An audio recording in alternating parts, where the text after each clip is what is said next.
had started reading The Lightning Thief with William after, Mm-hmm. Shannon mentioned this during the live that we did, which will be up on YouTube if no one caught it because, like, I know it was at an abnormal time for us, but Mm-hmm. I kind of got a fire lit under me after the event and was like, I want to know everything about the Percy universe right now. And one of the ways that I tend to do that is rereading things with William, honestly. I like use our little bedtime ritual as my own little study time sometimes. And Mm-hmm. I started rereading The Lightning Thief. So far, this will just be featured on our Patreon, but on our Patreon, I started making a Google Maps of every single spot that is mentioned in the Mm-hmm. books, and then writing notes under like this is the chapter it's mentioned in, and like um, some of them because there's a few that are mentioned that aren't real. Like they go Percy's fourth grade field trip where he makes his class fall into a shark tank. Mm-hmm. That is at a place called Marine World, and the only Marine World I could find was some sort of aquarium store. Yeah, he Yeah, just made so that up. I'm guessing that that was New York Aquarium or some sort of equivalent. So Mm-hmm. did my best speculation with things like that. And then because we're reading The Last Olympian right now, this chapter that we started reading today, or the very last chapter anyway, that's on our agenda for today.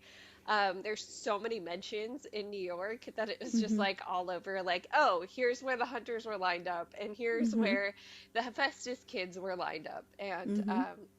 so I'm trying to keep note of those things. Yeah, the other thing with okay, so I came up with a couple realizations as I'm rereading these chapters. We just finished a chapter last night with the whole like Minotaur.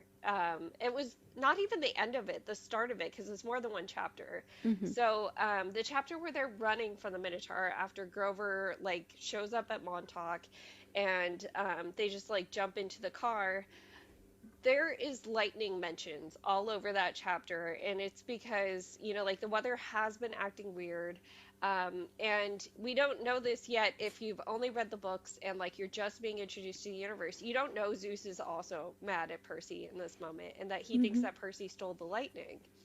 And so, all of these lightning mentions just kind of sound like, oh, there was a storm, he's only mentioning this because that's the only time he can see light. And it's like, no, Zeus was legitimately like pursuing them as well as the Minotaur. And Mm-hmm. then Percy thinks at one part that the car exploded, and that's when they crash. And like, it took me a second to realize, oh shoot, that's like Zeus legitimately hit the car at that moment. Like he Yeah. actually almost got them. Yeah, I think you would be able to tell me more than me, but I feel like even in the beginning chapters before when he's Hmm. still at school, he's like mentioning how the weather has been acting really weird lately. And Yeah. there's been like these weird storms and stuff like that. That's like when you know the story, you know that's what that means. But the first Yeah. like time or so that you read it, it doesn't, if you're not really thinking about it, you're like, oh yeah, but yeah, like Zeus was definitely stalking them and was Hmm. trying to take him out before he got to camp. Yeah, so here's the other thing that I started thinking about while I was rereading this part where, so Percy, Grover, and Sally crash the car, and they're like about to be at Camp Half Blood. Sally is telling Percy, just get out of the car and run. He only wants you, like, leave us behind. And Hmm. Percy's like, no, I'm not going to do that. And Grover is passed out the entire time. And the reason that Percy decides to drag his mom along up the hill is because he needs help with Grover. He like doesn't want to leave Grover behind. Hmm. And it's almost a weird parallel to Luke not being able to stop fighting monsters long enough that like, someone eventually gets sacrificed. It kind of feels like a parallel Yeah. situation where it's like Percy, I mean, we've said before his flaw is really wrath, but the other thing about him is he really can't leave people behind. And Well, it's not even that he can't, it's that yeah, he's a nice person and that you shouldn't. yeah, Like he prioritizes like the idea of community with other people in general. And so for him it's like I could leave Grover behind, but that's mean. I don't want to do that. Grover's my friend. And even if he wasn't his friend, he just yeah. wants to help. in that sort of way. Like if you can help somebody, why would you not? And it's like that's the kind of way that he looks at things. And so yeah, I do feel like it's one of those parallels that Luke the whole thing that Thalia even sacrifices herself in the first place, that like Luke like I don't say allows her in the way like he could control her, but still Yeah. the fact that he kind of allowed that situation to go spiraling out of control so far that she felt like she had to do that, that's not something that Percy would never put his friends in that much danger where that was even like a possibility. Yeah, but what I'm saying though is that the fact that Percy's not able to leave Grover behind is why Sally ends up getting taken and Thalia ends Hmm. up getting taken because like Luke can't let the monsters just go. Like he Hmm. can't just not fight them. Yeah, and even with Sally, it's like this is an adult, and she's like, I need to make sure that my child is safe, and that Hmm. like you can understand, even though it's obviously really sad when you think that she's dead, and it is still sad that you don't know what's really going to happen to her for most of the first book. It's like, okay, this is a mother. This is also a full blown adult. That's what you should do, and it when you compare that to like Thalia never should have had to do No. something like that. You know, she never should have been in that situation in the first place. And like with Sally, you can at least understand why she felt like she had to do that because she was protecting her kid. Yeah. That's all she knew and had this feeling, I think, just from how she is, that she thought that if Percy got into camp, that he would physically be safe now, Hmm. and Zeus wouldn't be able to get to him, which is true when he's actually at camp, except Yeah. for all the times that he leaves camp. I'll say the car crash in the show does not involve lightning. It is her just like she has a maneuver to try to like pin the Minotaur to a car that's coming the opposite direction, Hmm. and that's how she crashes in there. But I just love if you're actually paying attention to the lightning in these early chapters, that you kind of feel the looming presence of Zeus a little bit more. You escape with your life. That is your prize. So, yeah, getting on to the last Olympian, which, like, we left off, they were taking a break from battle. And the break in battle came because the monster forces can really only fight at nighttime. So every time daylight starts coming, the demigods, like take care of each other, go off and sleep and stuff. Let's see. And the last thing we read was that a Titan wanted to see Percy under a truce. So a parlay meeting. Hmm. And so that brings us to chapter 13. A Titan brings me a present. Thalia notices a Hyperborean, which are giants of the north. They might be talking specifically about there's three sons of Boreas, the north wind. So Hmm. and yeah, all of the neighbors over there in Hyperborea are always warring, but these people were all peaceful. So, um, she says, Giants of the North, it's a bad sign that they sided with Kronos. They're usually peaceful. Grover, Percy looks at Grover and says, the Tux dude is the Titan, and he nodded nervously. He looks like a magician. I hate magicians. They usually have rabbits. And Percy is like, you're scared of bunnies? And he says, they're big bullies, always stealing celery from defenseless satyrs.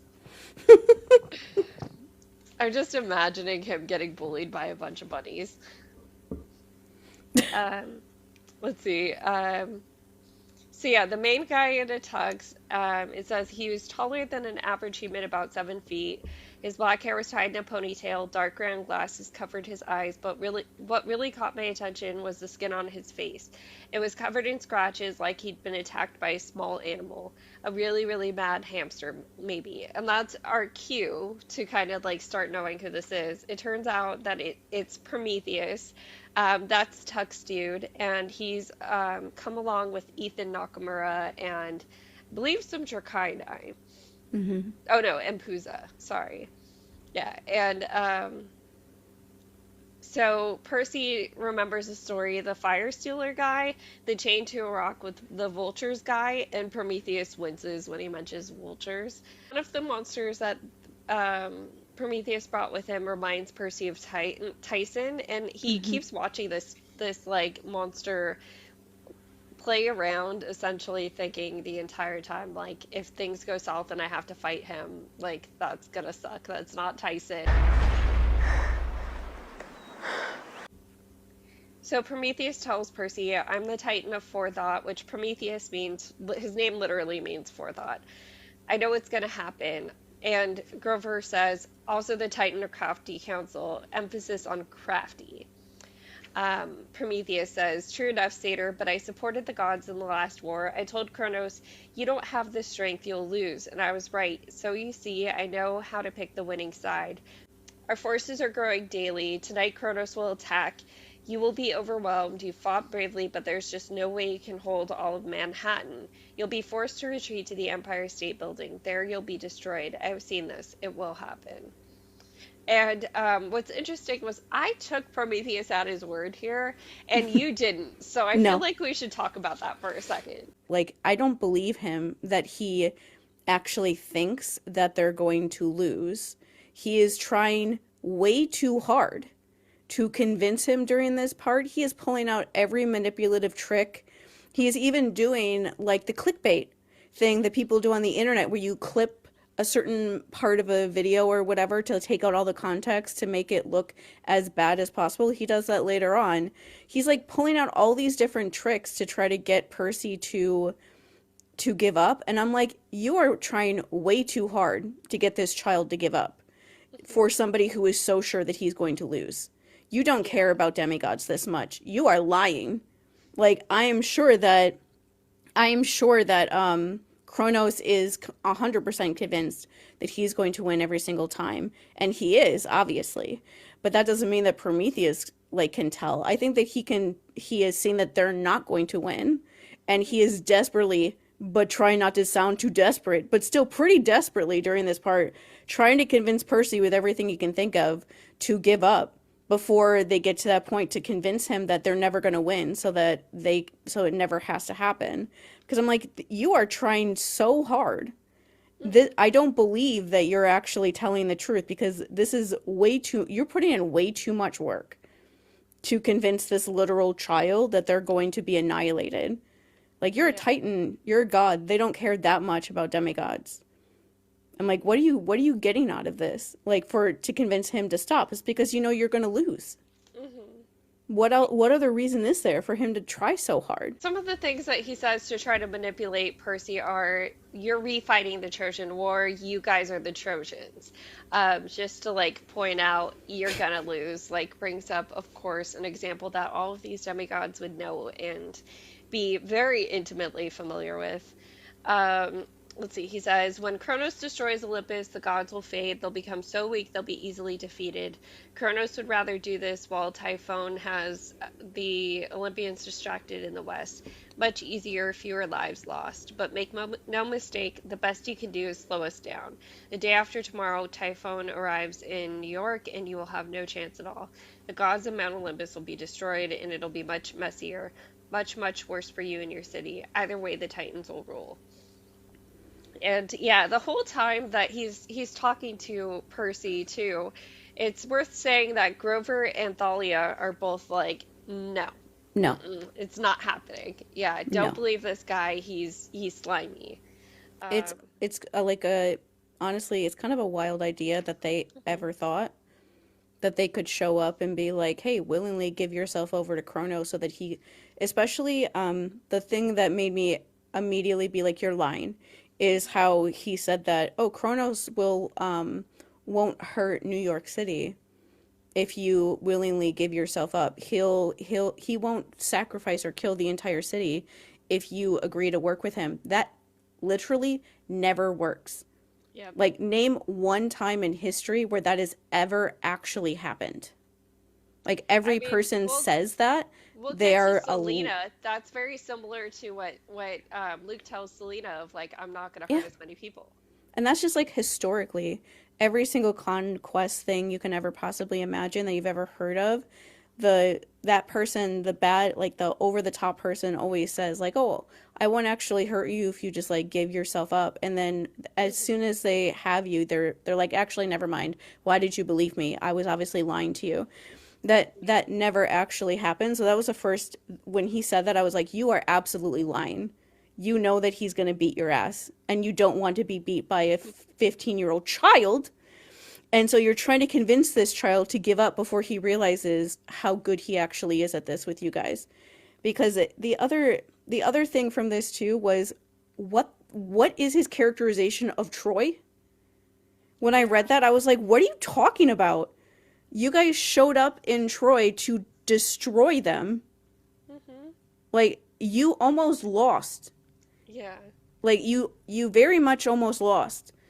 It's like a miracle that the Greeks won in Troy. It took a really long time. It took literal divine intervention. There were so many more gods on the Greek side than the Trojan side. Yeah. Literally, like, Hector held off their forces for so long. For most of the war, the Greeks are like, they don't have any food or weapons, and they're struggling the whole time. The only way they can cope with it is by, sexually assaulting women that they've taken as their slaves that are Nearby villages. Yeah. that are like Trojans. But like, other than that, Troy is fine most of the time. Like, until like the very end. And yeah, they do that whole game of like, oh well, we beat you at the end, so we knew they were gonna win the whole time. No, you didn't. They were barely able to scrape something together long enough to make things work. Like, who knows what would have happened, like, if Achilles actually survived and didn't basically kill himself in a super dramatic way. But still, like, that's the stuff that really made them finally get their stuff together at the very end to win. But I was just like, what do you mean? Like, Troy was fine for a really, really long time. And it's not the same situation back then as it is now, obviously. But I was just like, I don't even agree with that assessment. Yeah. The other thing that he tries to manipulate Percy with, and this is kind of the one, this would work on Annabeth, this does not work on Percy, is he, like, literally takes a lump of clay and makes it animated in his hands, and then he says, I have been whispering in man's ears since the beginning of your existence. I represent your curiosity, your sense of exploration, your inventiveness. Help me save you, Percy. Do this, and I will give mankind a new gift, a new revelation that'll move you as far forward as fire did. You can't make that kind of advance under the gods. They would never allow it, but this could be a new golden age for you. Or he made a fist and smashed the clay into a pancake.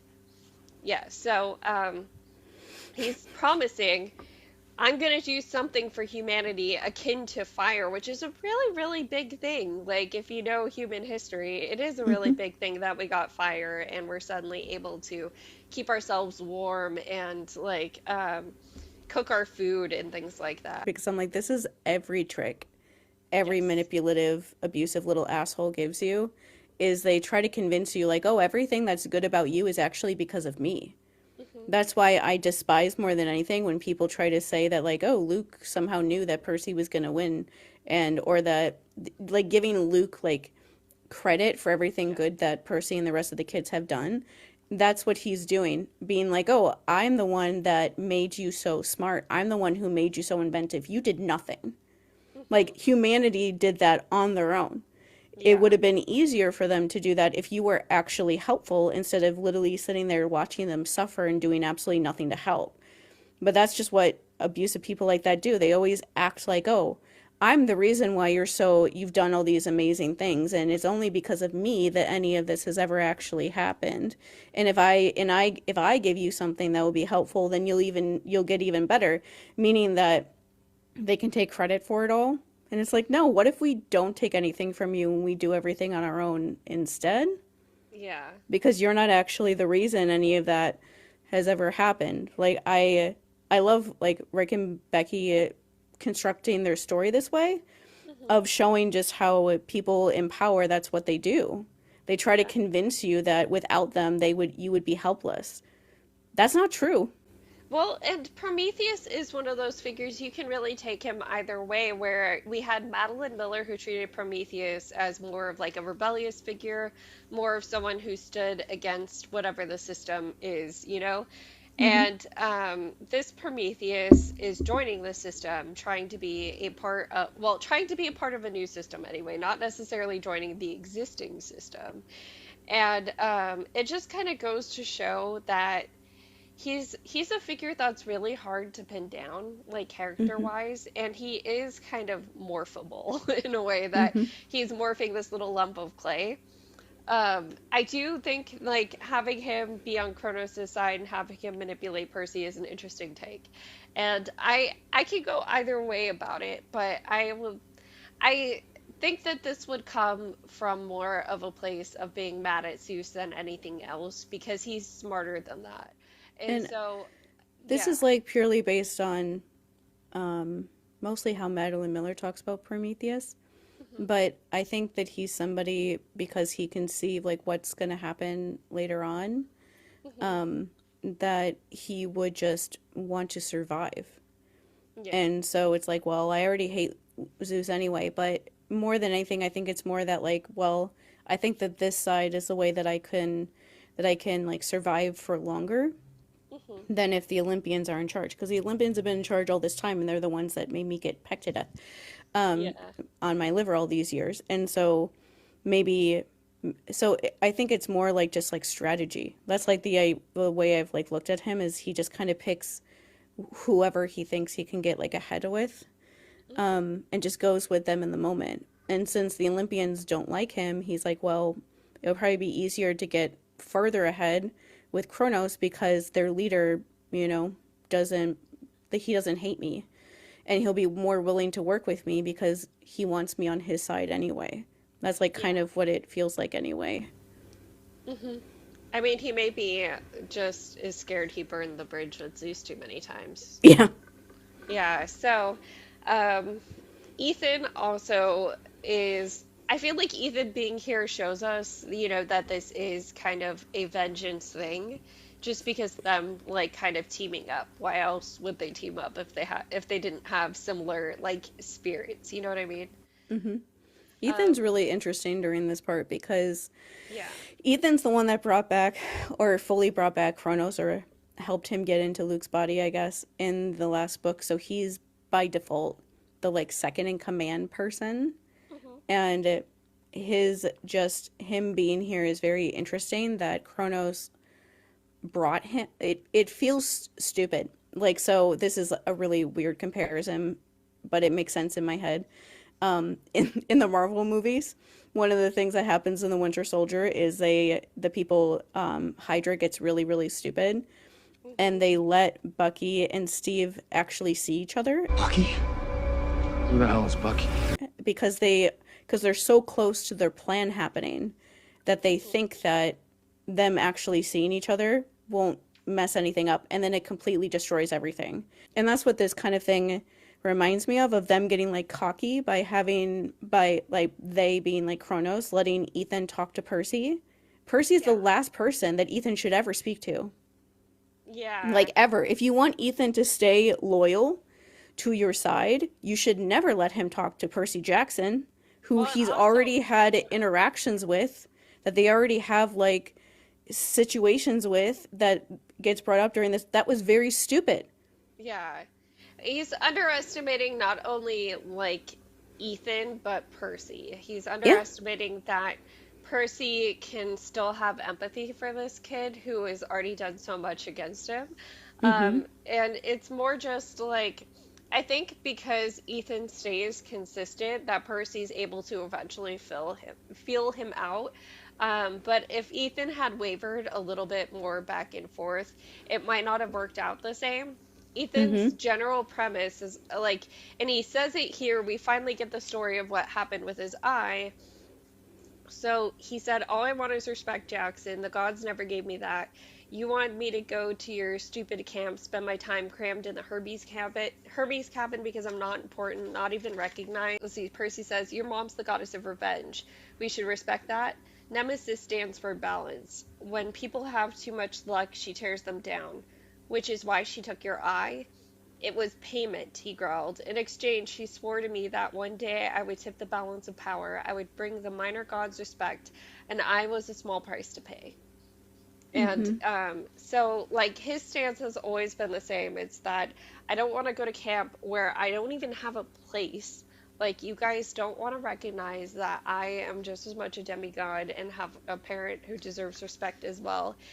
And so, like, yeah, he took this really shitty deal with his own mom, like, to Mm-hmm. an eye for, like, eventually being significant. Yeah, and I will say the part the like the line or whatever right after this is Percy saying that the way that he's talking is reminding him of Luke. Yes. That's PTSD. That he's like the way that Ethan is phrasing things is triggering. He says it reminds him of Luke when he tried to kill him at the end of the first book. He says his hand even hurts because of how much it reminds him of that.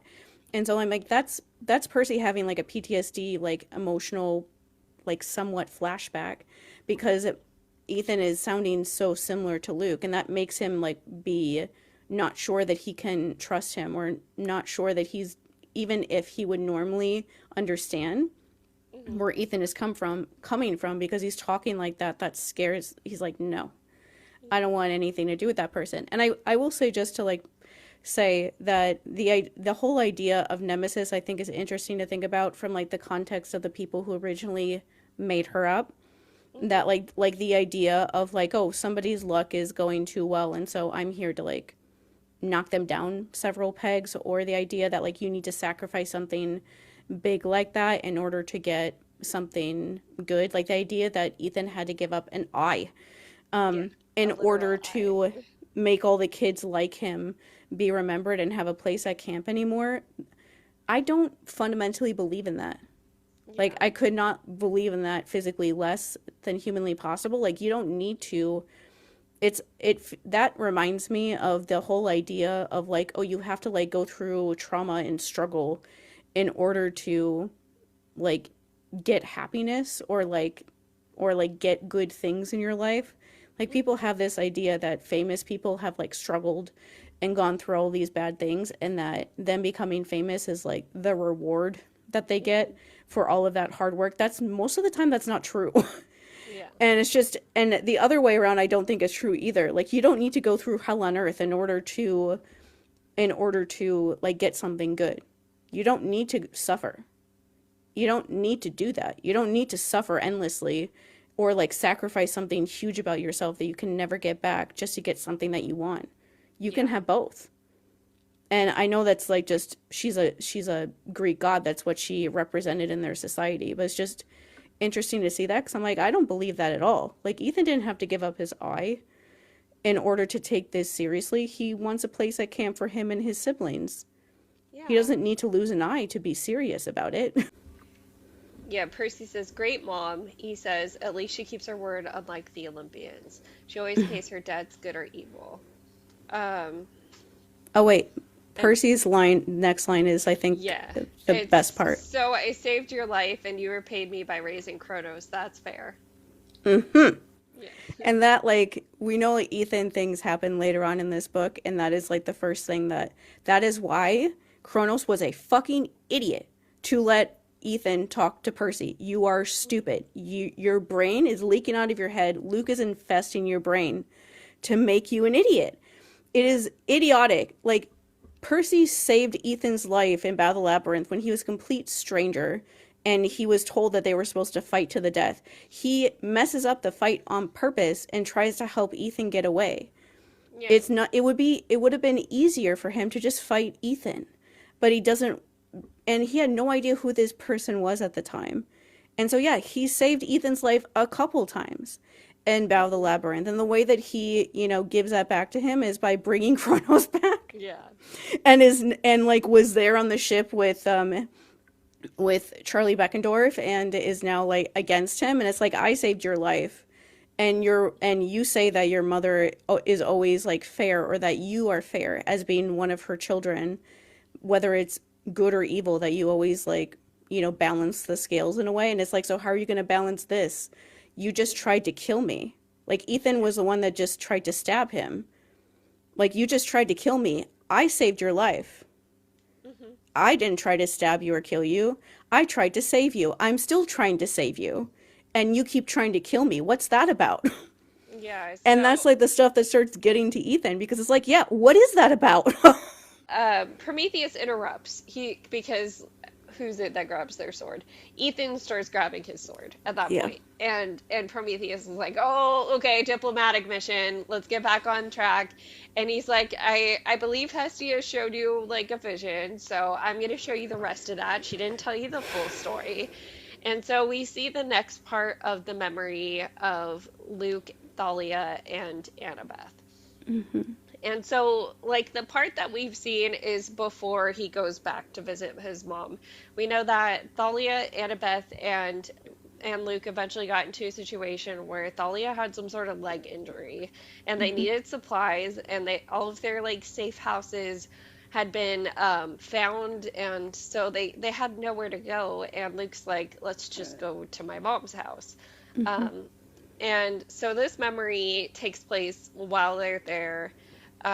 They're in May Castellan's living room. There's candles, and Thalia is sitting at the table while Miss Castellan bandaged her leg wound.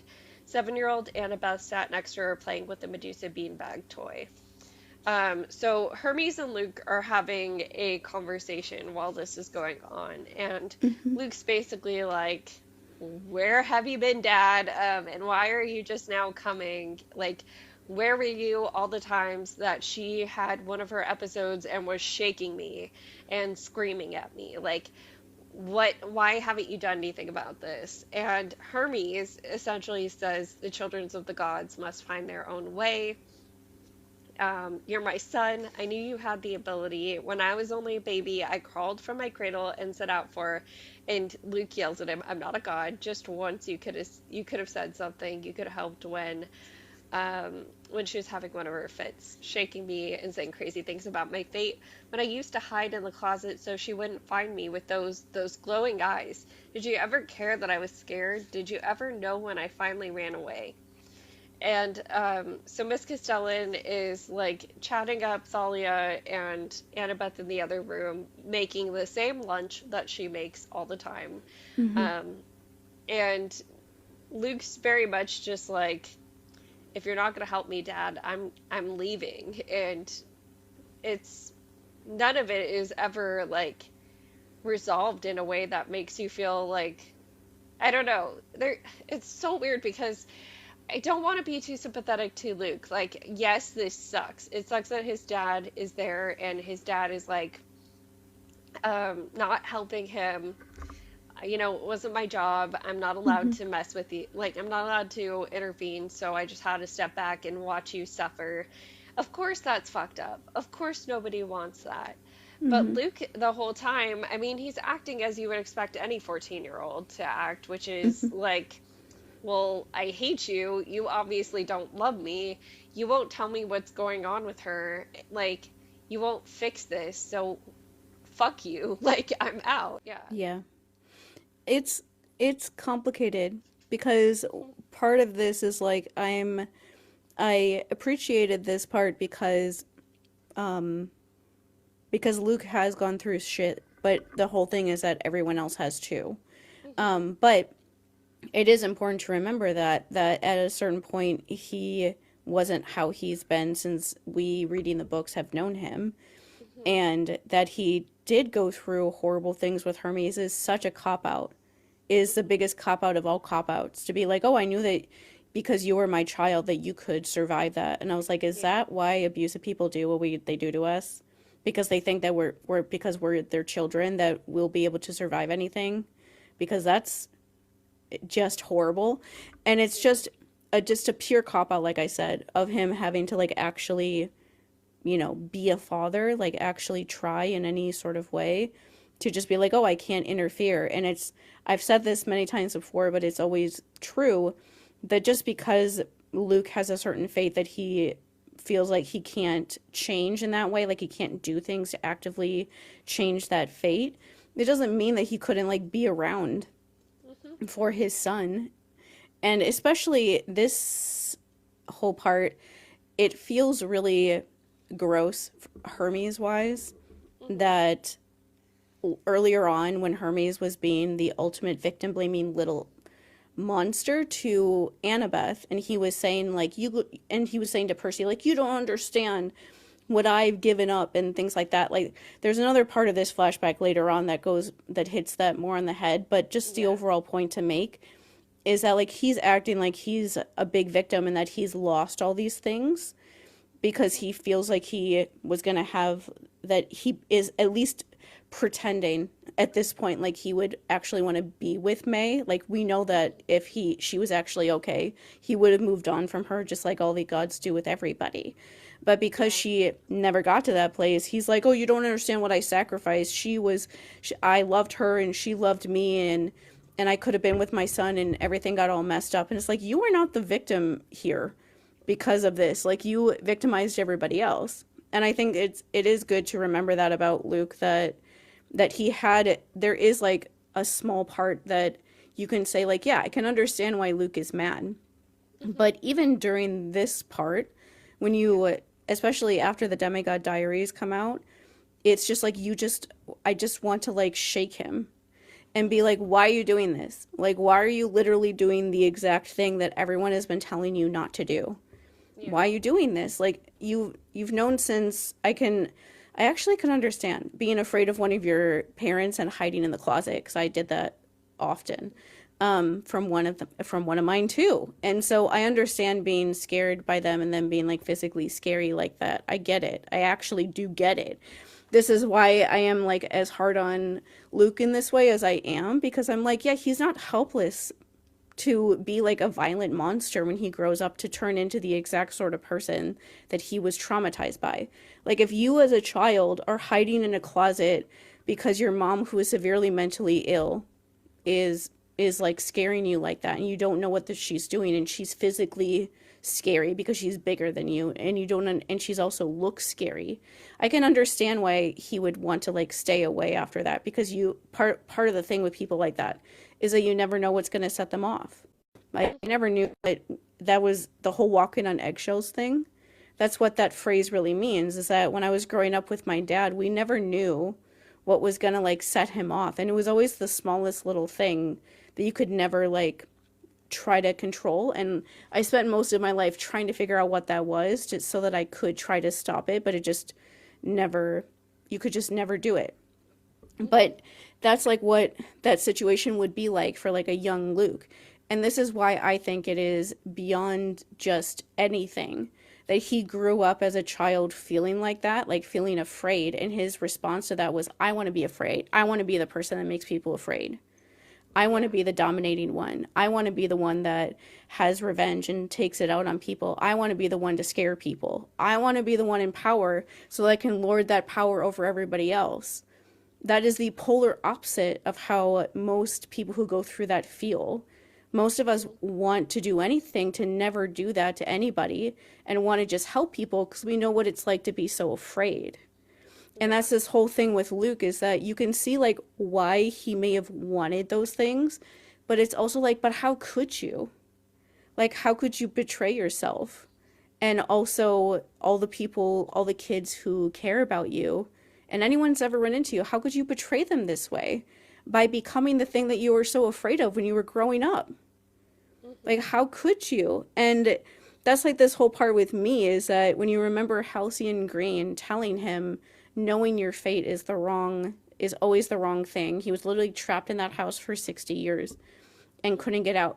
The idea that he saw that guy and then a couple months later he ends up at this house like demanding Hermes to tell him the exact thing he knows he's not supposed to ever know. And he knows that Hermes and nobody else can ever tell him.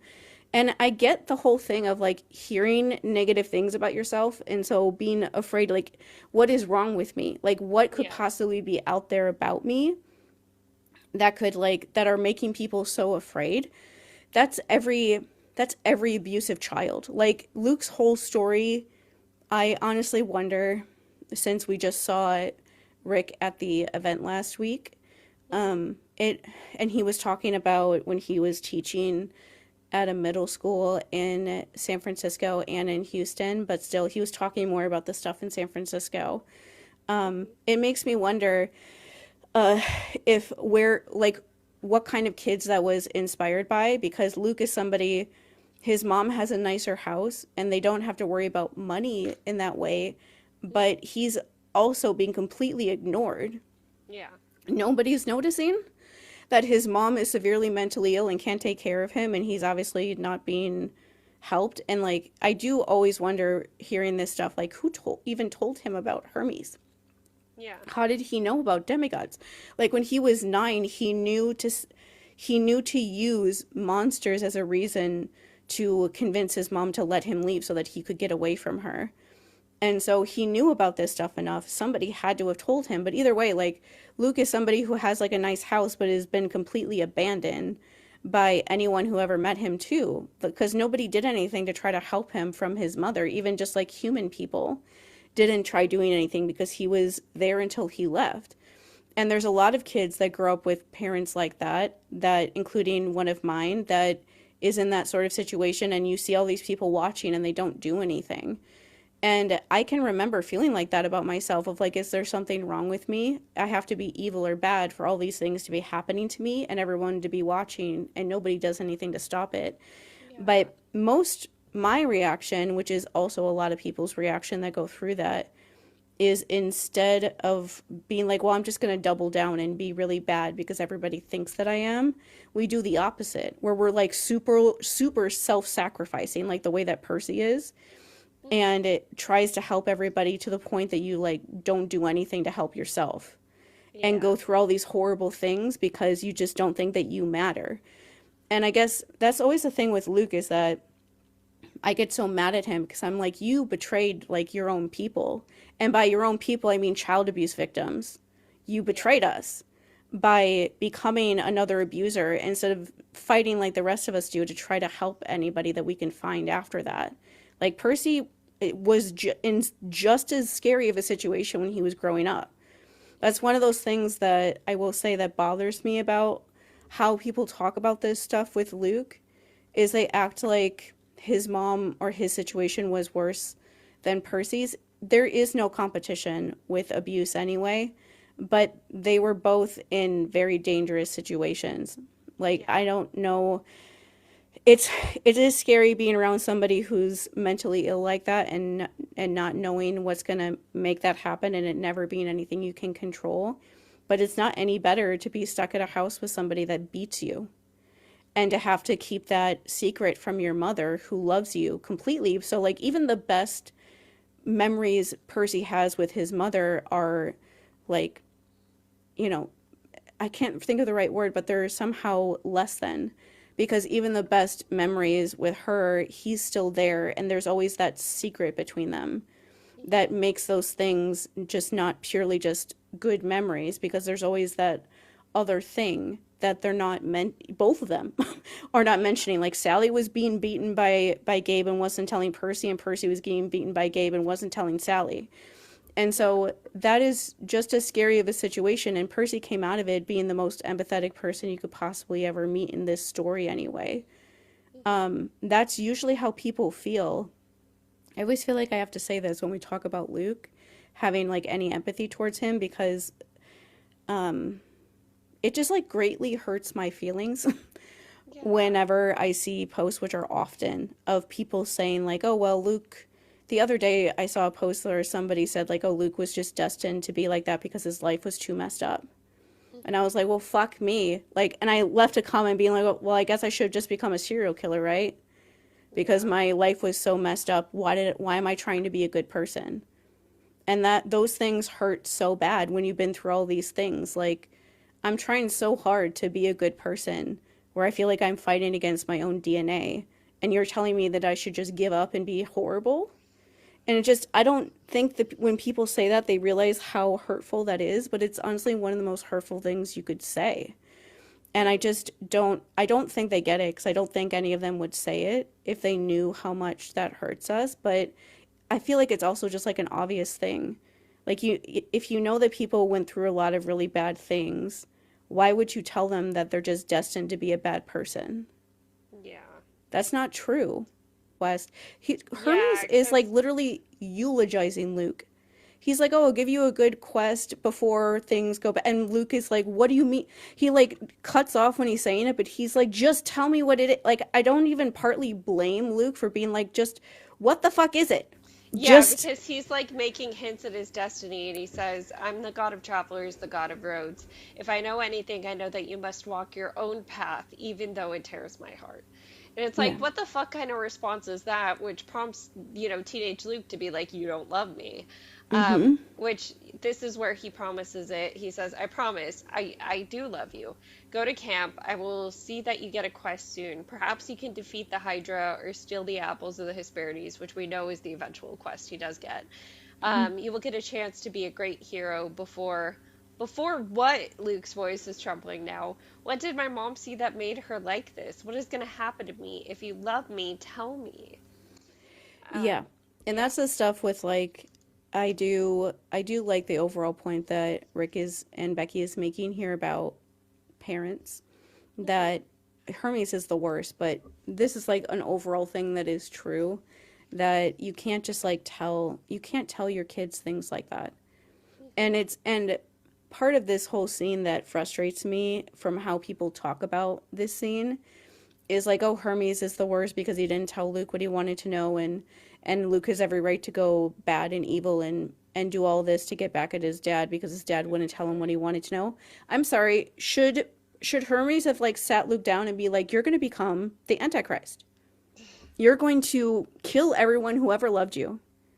You're going to try to kill anyone that ever loved you. You're going to isolate everyone who's ever cared about you. You're going to kill innocent children because of what you think is right. You're going to willingly give up your entire identity to the point that you willingly give your body over to the most evil person in our entire society that has ever existed in this world so that you can try to kill everyone who doesn't agree with you and then get stopped by a 15-year-old child who you also try to murder when he's 12 Yeah. and then try to kill him every other year after that. He survives all of that terrorizing that you do to him, traumatizing him for all those years just for him to finally stop you, and then you kill yourself and die.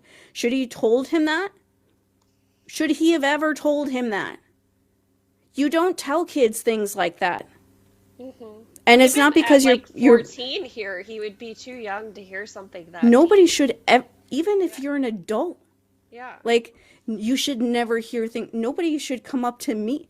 Like, people, even if it was me at my age, I'm 40, I'll be 41 in January, at the end of January. If I knew, like, let's say somehow somebody knew that I was going to get cancer or something in a couple years and die, should anyone tell me that? No. No. They should never tell me something like that. And I'm an adult. You should never tell people things like that that you know will just mess with their heads and hurt them in a way that isn't fair. Like, no, he shouldn't have told Luke about his future. That just messes with your head. That messes with you more than anything else, for somebody to think that they know what's going to happen to you to the point of just telling you all these things you're going to do. It's just scary. It's awful. No one should ever do things like that in any way. And so, like, he can be mad. Like, you can understand why Luke is mad at Hermes. He has every right to be angry at him for leaving him in that situation for all those years and acting like it's because he had some stupid duty to leave him like that. But the answer to that is not that, oh, Luke should just kill everybody because his dad didn't give him what he wanted. Sometimes adults don't tell kids things like that, and it's not because they don't care about you or they don't love you or they hate you or they don't think that you matter. It's because they love you. Like, the best example I have of that from like my own life, reading this chapter made me think about that, outside of like how I think about this stuff anyway, is that I have a young niece. She's one day she's going to ask where my dad is. Like, she doesn't, and especially like within my own family, we don't have any pictures of him. It's like literally two, right? yeah, it's like he didn't exist. Like, my sister has like 3 pictures of him that my mom like saved when she said that she wanted some of him, but there's no pictures of him anywhere. Nobody mentions him. Nobody talks about him. You don't see him anywhere. There's home movies of us, but I don't even know if my mom has those anymore. Nobody wants to watch them because nobody wants to see him. He's like just like this ghost of a person that she obviously is going to realize at a certain point was obviously there because my sister, her mother and me obviously had a dad, but nobody ever mentions him. And at a certain point, I'm going to have to try to explain to her why. And that's going to be really hard. Should I tell her the truth? No? Absolutely not. No, no, no, no, no. I should never do that. Even if she's like a teenager, like the age that Luke is when she's 14, should I sit down and tell her that her grandfather sexually abused me for like at least 10 years? Probably more than that? No. No. That's a horrible idea. I don't want her thinking about that. I don't want her to be upset by that. I don't want her to like be wondering about things that happened to her mother. I don't want any of that. I can tell her that he was a very scary person that hurt people and that is why we don't talk about him very much and people don't like to talk about him, especially around me.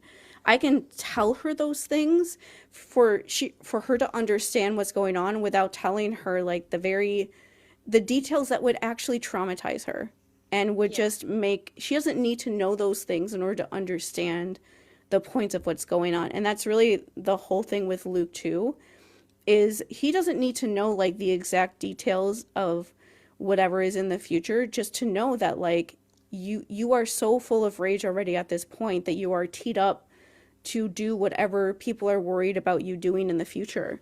Instead of like focusing on like what that thing is because you're bothered by nobody telling you, which I can understand.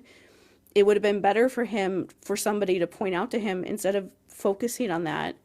Think about like how you feel now and how you could try to avoid what you think something bad or scary you could do in the future is.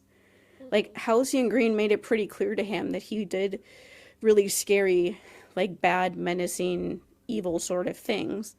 If you know that about your life, wouldn't you want to do like the polar opposite things now to make sure that you don't do that? But instead, he's more focused on like, you won't tell me this thing that I know, that I want to know. Yeah. Instead of thinking about like what he could do to avoid that thing ever happening in the first place, which would be like the more helpful thing to know. It's like nobody should tell Luke this stuff. Nobody should tell like Percy, like Poseidon should not tell Percy his fate either. Nobody should know things like that. Yeah. Not at all. Like that'd be like, because we like astrology, that'd be me coming up to my niece and being like, you have a Capricorn moon. That means that all these things are probably going to happen to you one day. Mm-hmm. Or somebody coming up to us when we were younger and being like, I have an Aries moon. That means that this and this and this is going to happen to you one day. Like that's not something that anyone should ever do, to like put those things in your head. And so I get frustrated talking about how Luke is. There's things about him that you can understand why he was angry in the first place, because every time I say that, I feel like people are just like, well, then it's fine that he does everything that he does. But that's not what I'm trying to say. Like, my very abusive dad also went through not nice things at all when he was growing up. Like, some of his siblings have told me some stuff, like autistic specific stuff, like not giving people eye contact, and his dad screaming at him every day about not doing that until he just like started giving people eye contact so his dad would stop screaming at him every day, things like that. Like, does that mean that what he did to me is okay? No. And that's why it's like, I want to one day be able to talk about these things with the complexity that it is. That, yeah, Luke was traumatized and abused as a kid by Hermes especially, and was left in a very difficult situation with his mother, who did love him but did not have control of her mind to be the person that she actually was. And that is a tragedy. It's a tragedy that happened to him, but that doesn't mean that he gets permission to do everything that he does. Because, of course, right after this scene is when he goes off into a rampage. Mm-hmm. And it ends with Thalia dying. Exactly. And so it's like, what was the point of all that? Yeah. May goes into one of her fits and she starts saying, my son, danger, terrible fate. And Hermes is like holding her and saying, like, I know, and like comforting her through her fit. Yeah. And the image fades and Percy's brought back to the present. I will say too, one thing about this whole thing from Prometheus that I absolutely hated is that he does that to him without asking if he wants to. Yeah, he's just like, I'm gonna show you the rest of the story. Here you go. No, like consent at all. He's just like, he just touches him and makes him see that. Screw you. That you Yeah. don't even like give him the choice of seeing something like that you know is going to be very upsetting and bring up a lot of his own like childhood stuff in the first place, just to try to get him to give up. Guys, appalling, isn't it? The gods know what is to come, yet they do nothing, even for their children. How long did it take for them to tell you your prophecy, Percy Jackson? Don't you think your father knows what'll happen to you? And so Grover and Thalia is still trying to snap him out of it, like, don't listen to him, he's playing with your head. Like, Mm-hmm. um, he says, do you really blame your friend? Like, and what about you, Percy? Will you be controlled by your fate? Kronos offers a much better deal. And this is when the actual gift comes up. And so the Pithos, the jar, which, like, this is the gag that every classicist has to add. It's basically the classicist version of the Lord of the Rings, like, oh, that's where Viggo Mortensen broke his toe. Mm-hmm. Ours is Pandora's box was a jar. Mm-hmm. So yeah, he brings out the jar and he's like, "Do you know what's in here?" Hope is the one thing that's left after Pandora opens the jar. And so he basically is saying, like, if you open this, we're gonna take that as your surrender. I'm giving you this as a gift. Hope can be a very powerful thing.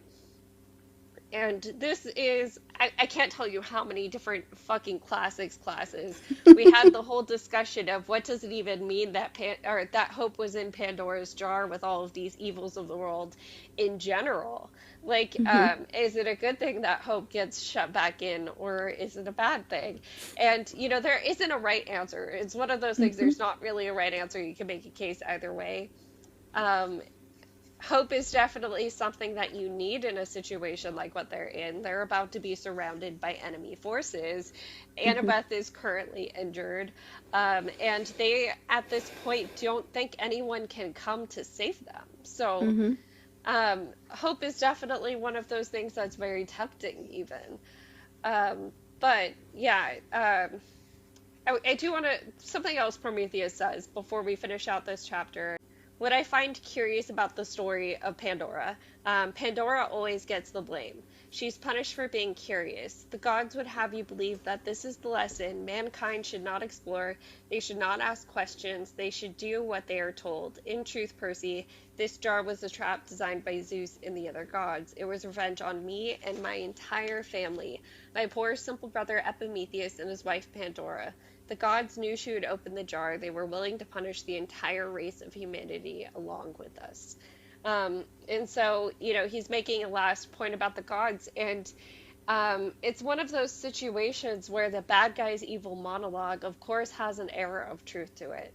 Mm-hmm. It is one of those things. I mean, this is even something like I thought about very deeply with my parenting style, which, like, when you're in the throes of toddlerdom where they're testing their boundaries, you have to stay on track. But do you want a child that just blindly obeys you? No. No, you don't, right? But some Mm-hmm. people do. And that's kind of the generation, like, our parents were, where it was very much like kids are seen and not heard, and, you know, like, shut up and agree with me, kind of. Mm-hmm. Mm-hmm. Um, and, you know, I made a conscious choice as a parent. I don't want that. I don't want my child to just blindly listen to authority. He's challenged, like, authority multiple times at this point, like, in school before. And Mm-hmm. I'm proud. Like, I stood behind him one of the times and was, like, emailed back and was like, no, he's actually right. Yeah. So, you know, it's, Prometheus does, as I said, you know, he embodies that spirit with what his mythology is. And Percy very much also embodies that as a person. I mean, it's kind of said over and over again in the show, especially, the sea is unrestrained, or it can't be Mm-hmm. restrained. And so, Mm-hmm. like, Percy represents that as a person as well. So Prometheus' trick here, playing on that, is definitely clever, and it definitely does ring true because the gods don't love that about humanity. Yeah, But and it doesn't mean he should join them, of course. no. And I will say, I thought this ending stuff with Prometheus trying like one last thing to get to try to manipulate him to give him to give up. I thought it was interesting because Percy knows all of this already. Yes.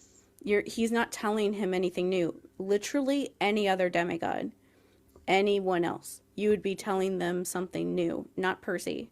Percy knows these things about the gods already. And that's like one of the things I think is interesting about this whole thing with Prometheus and other characters with Percy, is the powerful people anyway. They have this assumption that like, oh, Percy's doing this to help the gods. He doesn't care about the gods. And this is like another example of how he doesn't. He's not doing any of this because he thinks the gods are like just or anything like that. He's just trying to help their children not be annihilated off the planet. And he knows that Kronos would do that. And the gods will not. That's literally all it is. And empathizing with Luke. And that's not something that he's felt since the first book, before he knew what Luke was really doing. But he's not tempted to join the gods. And it's just interesting to see Prometheus try to get him to do that by mentioning things that doesn't work on him. Yeah, I stared at the jar, got a very bad feeling. I figured Pandora had been completely ADHD like me. I can never leave things alone. I didn't like temptation. What if this was my choice? Maybe the prophecy all came down to me keeping this jar closed or opening it. So, of course, it sends him on a tailspin. Ethan Nakamura gave me one last hateful look, then the truce party turned and strolled up the lane through Central Park, just like a regular sunny Sunday afternoon.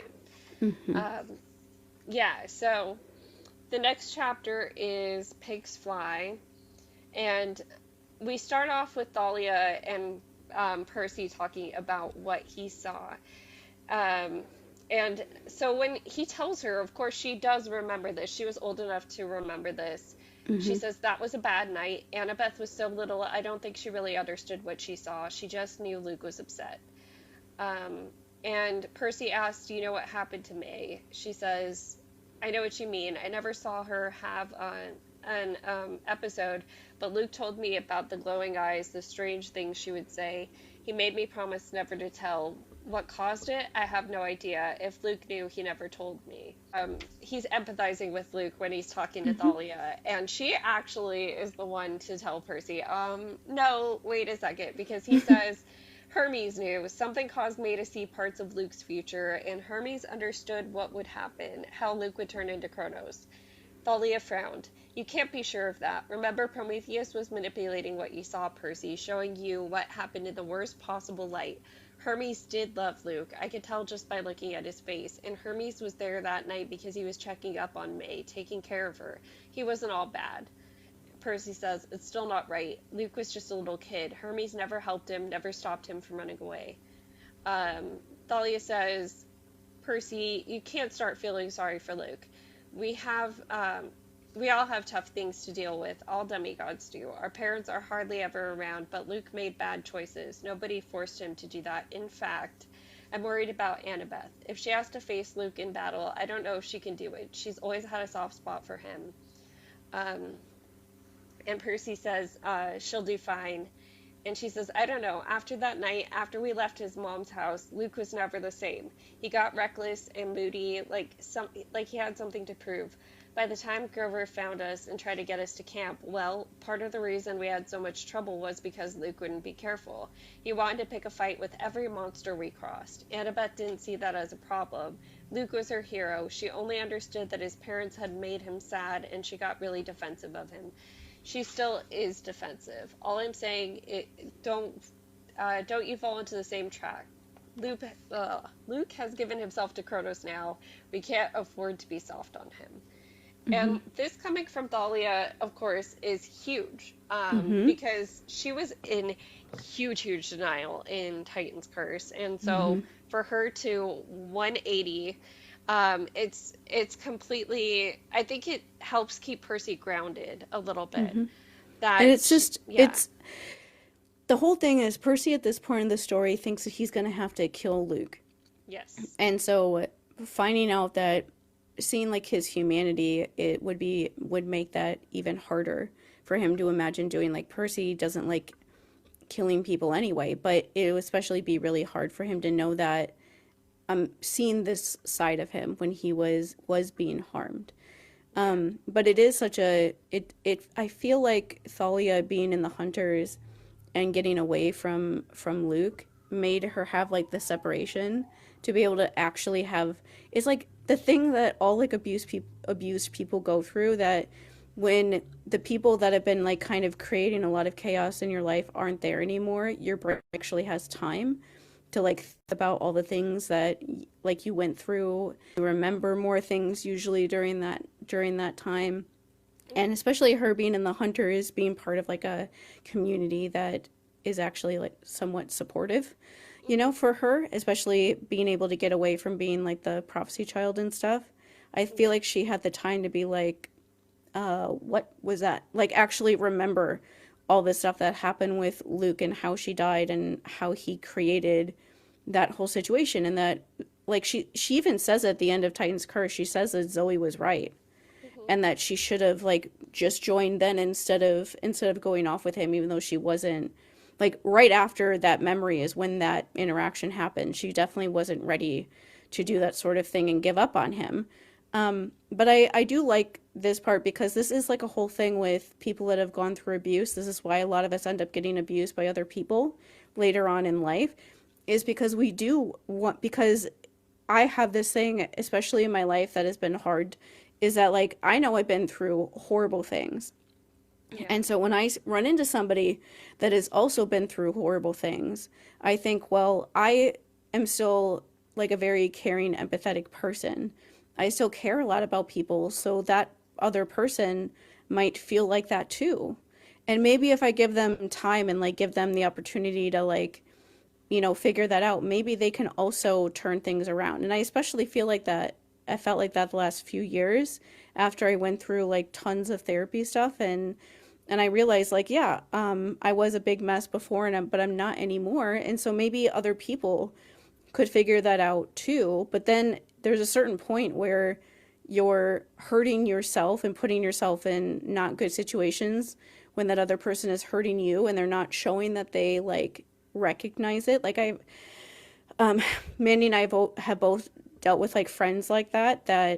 We were trying to help them because we feel a little bit better and we want them to feel better too, but then they would just bring up things that were like really triggering and not seem to understand, at least in my circumstance, not seem to understand that they were. And when I would tell them that they were, they just like didn't show any reaction or like didn't seem to like care. Like they would come to me and tell me things that they had to know was really hard for me to hear about their own life, and not think about how hard it would be for them to tell me something like that, because that would bring up all the things that I've been through, and I would leave that conversation feeling like really triggered in every possible way, and they would feeling better. And it's like after that happens a bunch of times, you're like, I need to stop doing this because I can't help this person to the point that I'm like sacrificing my own mental health. And I feel like Thalia kind of figured that out with Luke, of like, and because she is right. This is like the entire point that we've been trying to say all this time. Yeah. That like, yeah, Luke went through some bad stuff. And yeah, I want to believe that he could like turn things around, but he doesn't. Mm-hmm. He doesn't. He purposely like just goes barreling forward and purposely like tries really hard not to. And so when somebody keeps doing that stuff, it's like, well, now it's too far. You've done too many things and we can't save you. And like this, Thalia figured that out at the end of Titan's Curse when she pushed him off the cliff.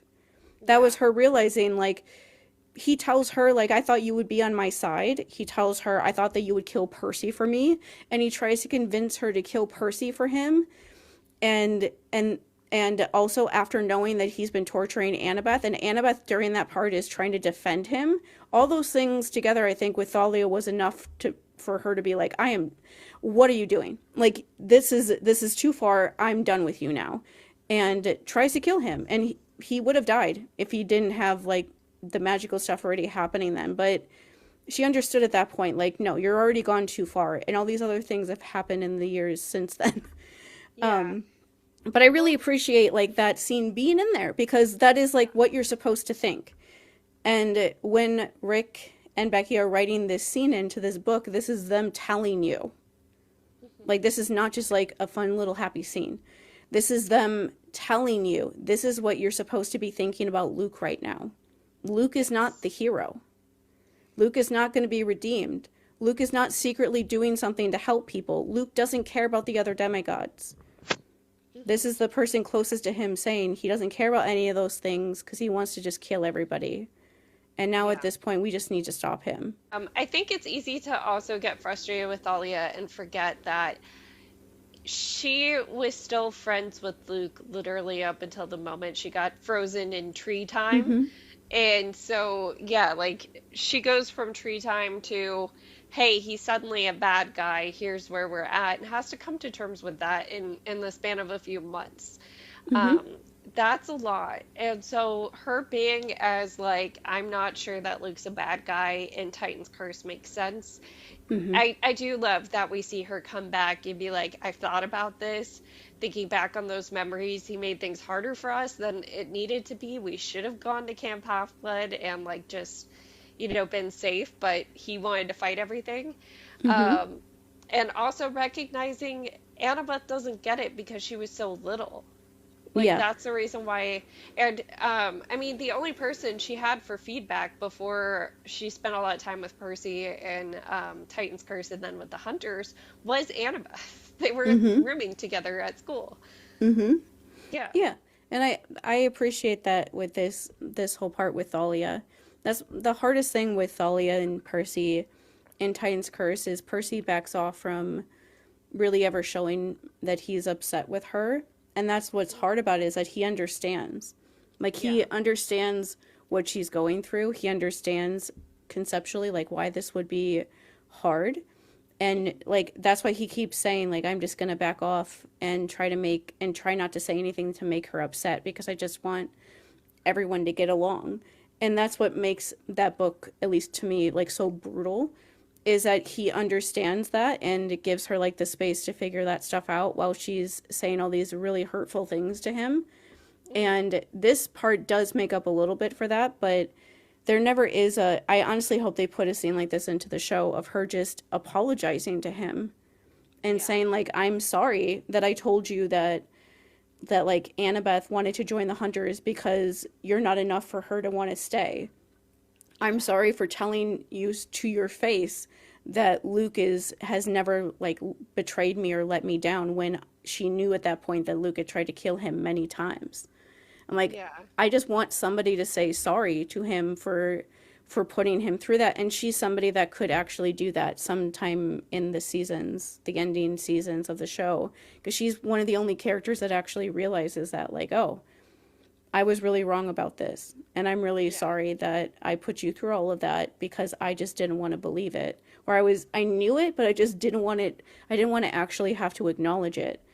And that's kind of the hard thing about Percy in a lot of those books is he's just like a walking, like, reminder of things about Luke that people just don't want to think about. And I also do that with my dad. Yeah. Like people just don't want to think about that stuff, and seeing me just reminds them of that stuff. And people sometimes have reactions like that towards you, and you don't realize that until you go to lots of intensive therapy, that it has nothing to do with you. It's actually like things within themselves, but it takes a while to get there. And I just hope that like off page somewhere discussions like that happen after this book is over. This Percy and Thalia decide to go to sleep because, as I said earlier, the Titan forces only fight at nighttime. So they get a reprieve from battle during the daytime. And of course, both of them are like not really even looking forward to sleep because demigod nightmares are extra intense in situations like this. But Thalia kind of like says, "There's no telling when you'll get another chance for Yeah. so like let's sleep." Like Yeah. and so Percy, of course, does end up having some dreams that are scary. First one being in the undersea palace. An entire army was closer now, entrenched only a few hundred yards outside the palace. So he sees into the armory where Tyson is with some other Cyclopes, and they're getting attacked. He sees Tyson kind of rally up a bunch of troops down there, screaming, for Poseidon. He says, but his mouth was full of peanut butter, so it sounded like Potato. And his brethren all grabbed hammers and chisels and yelled, peanut butter! And charged behind Tyson in battle. Let's see. Then he shifts to Ethan. It says, what I saw made me shiver, partly because the army was so huge, partly because I recognized the place. We were in the backwoods of New Jersey on a crumbling road lined with rundown businesses and tattered billboard signs. They're in Auntie M's Garden of Emporium, is what we find out. And Auntie M still isn't back. Medusa is not back yet. A cement satyr, Grover's uncle Ferdinand, had lost his arm. Part of the warehouse roof had caved in. A big yellow sign pasted on the door read "Condemned." So it's definitely gone downhill since we've last been there. Let's see. Nakamura, wait, hold on. Who's calling? Kronos, right? Yeah. Or the master would like to speak with you. Ethan stood up. Something wrong. You'll have to ask him. So he goes, and he's talking to Kronos. Well, Nakamura, what did you think of the diplomatic mission? I'm sure Lord Prometheus is better suited to speak, but I asked you. I don't think Jackson will surrender. Ever. Anything else you wanted to tell me? No, sir. You look nervous. Now tell me one more thing. What happened last night on the Williamsburg Bridge? Ethan trembled. Beads of perspiration were popping up on his forehead. I don't know, sir. Yes, you do. When you attacked Jackson, something happened. Something was not quite right. The girl Annabeth jumped in your way. She wanted to save him. But he's invulnerable, Kronos said quietly. You saw that yourself. I can't explain it. Maybe she forgot. She forgot, Kronos said. Yes, that must have been it. Oh dear, I forgot my friend is invulnerable and took a knife for him. Oops. Tell me, Ethan, where were you aiming when you stabbed at Jackson? Ethan frowned. He clasped his hand as if he were holding a blade and mimed a thrust. I'm not sure, sir. It all happened so fast. I wasn't aiming for any spot in particular. And then Kronos says, if your memory improves, I will expect... Suddenly the Titan Lord winced. The giant in the corner unfroze and the french fry fell into his mouth. Kronos stumbled backwards and sank into his throne. My lord? Ethan started frowning. The voice was weak, but just for a moment it was Luke's. Then Kronos' expression hardened. He raised his hand and flexed his fingers slowly, as if forcing them to obey. It's nothing, a minor discomfort. And so we find out that part of the memory. Luke is still fighting in the body. Luke is still there. He's still present. The thing from this memory, too, I was going to say, what I brought up earlier, is that Ethan just lied to him. Yes. Like, he said, oh, I don't know where I tried to stab him. I don't remember any of that. I'm totally lying to your face. Because he's definitely lying to his face. Mm-hmm. And that gives you, like, the first clue that, like, it's starting to get to him. And this is why I say that, like, we say all the time that the Dark Percy thing fundamentally... Sometime we'll talk about how Dark Percy is, like, the personification of toxic masculinity that people try to insert into this thing that has none of that. With Percy Jackson as a character anyway, because that's really what that is. But not right now. But just that general idea that the reason why Ethan is, you know, starting to, like, think about things and question what he's doing to the point that he's not wanting to tell Kronos where Percy is susceptible and is like, yeah, he's never going to give in to you, which is true. He's wanting to do that because Percy is a nice person. And Percy had no idea when he saved Ethan's life that Ethan was going to be important because he treats everybody like that. When you treat everybody like that, like a human being, sometimes people end up in positions like that who have, like, a lot of power in whatever position they end up in, and they help you because you treated them like a person. Like, Percy had no idea who he was when he did that stuff in Battle of the Labyrinth, and now Ethan is the right-hand man to Kronos and is lying to him about how to kill Percy because Percy saved his life and it makes him feel bad. to imagine telling anyone how to kill him when he saved him. And Yeah. that's just Percy being Percy.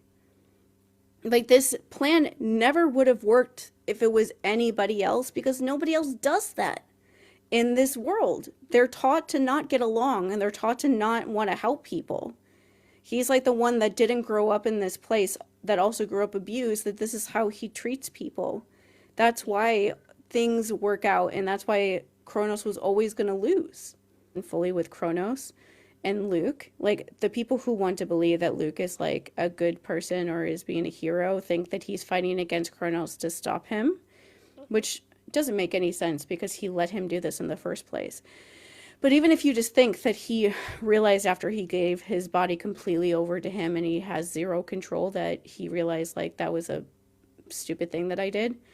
I think it's more the idea that in these chapters somewhere they talk about how, I think they've talked about it already, that his body is not like the end, that Oh, they that didn't talk about it yet. It's coming up in chapter yeah, 2. and I Yeah. think that is more what is going on with Luke, is that he's realized, like, oh, and that's like the thing that Luke said to Annabeth when he shows up trying to groom her away from her dad's house, of like, well, this is the last time you're ever going to be able to fight me, so you might as well do it now.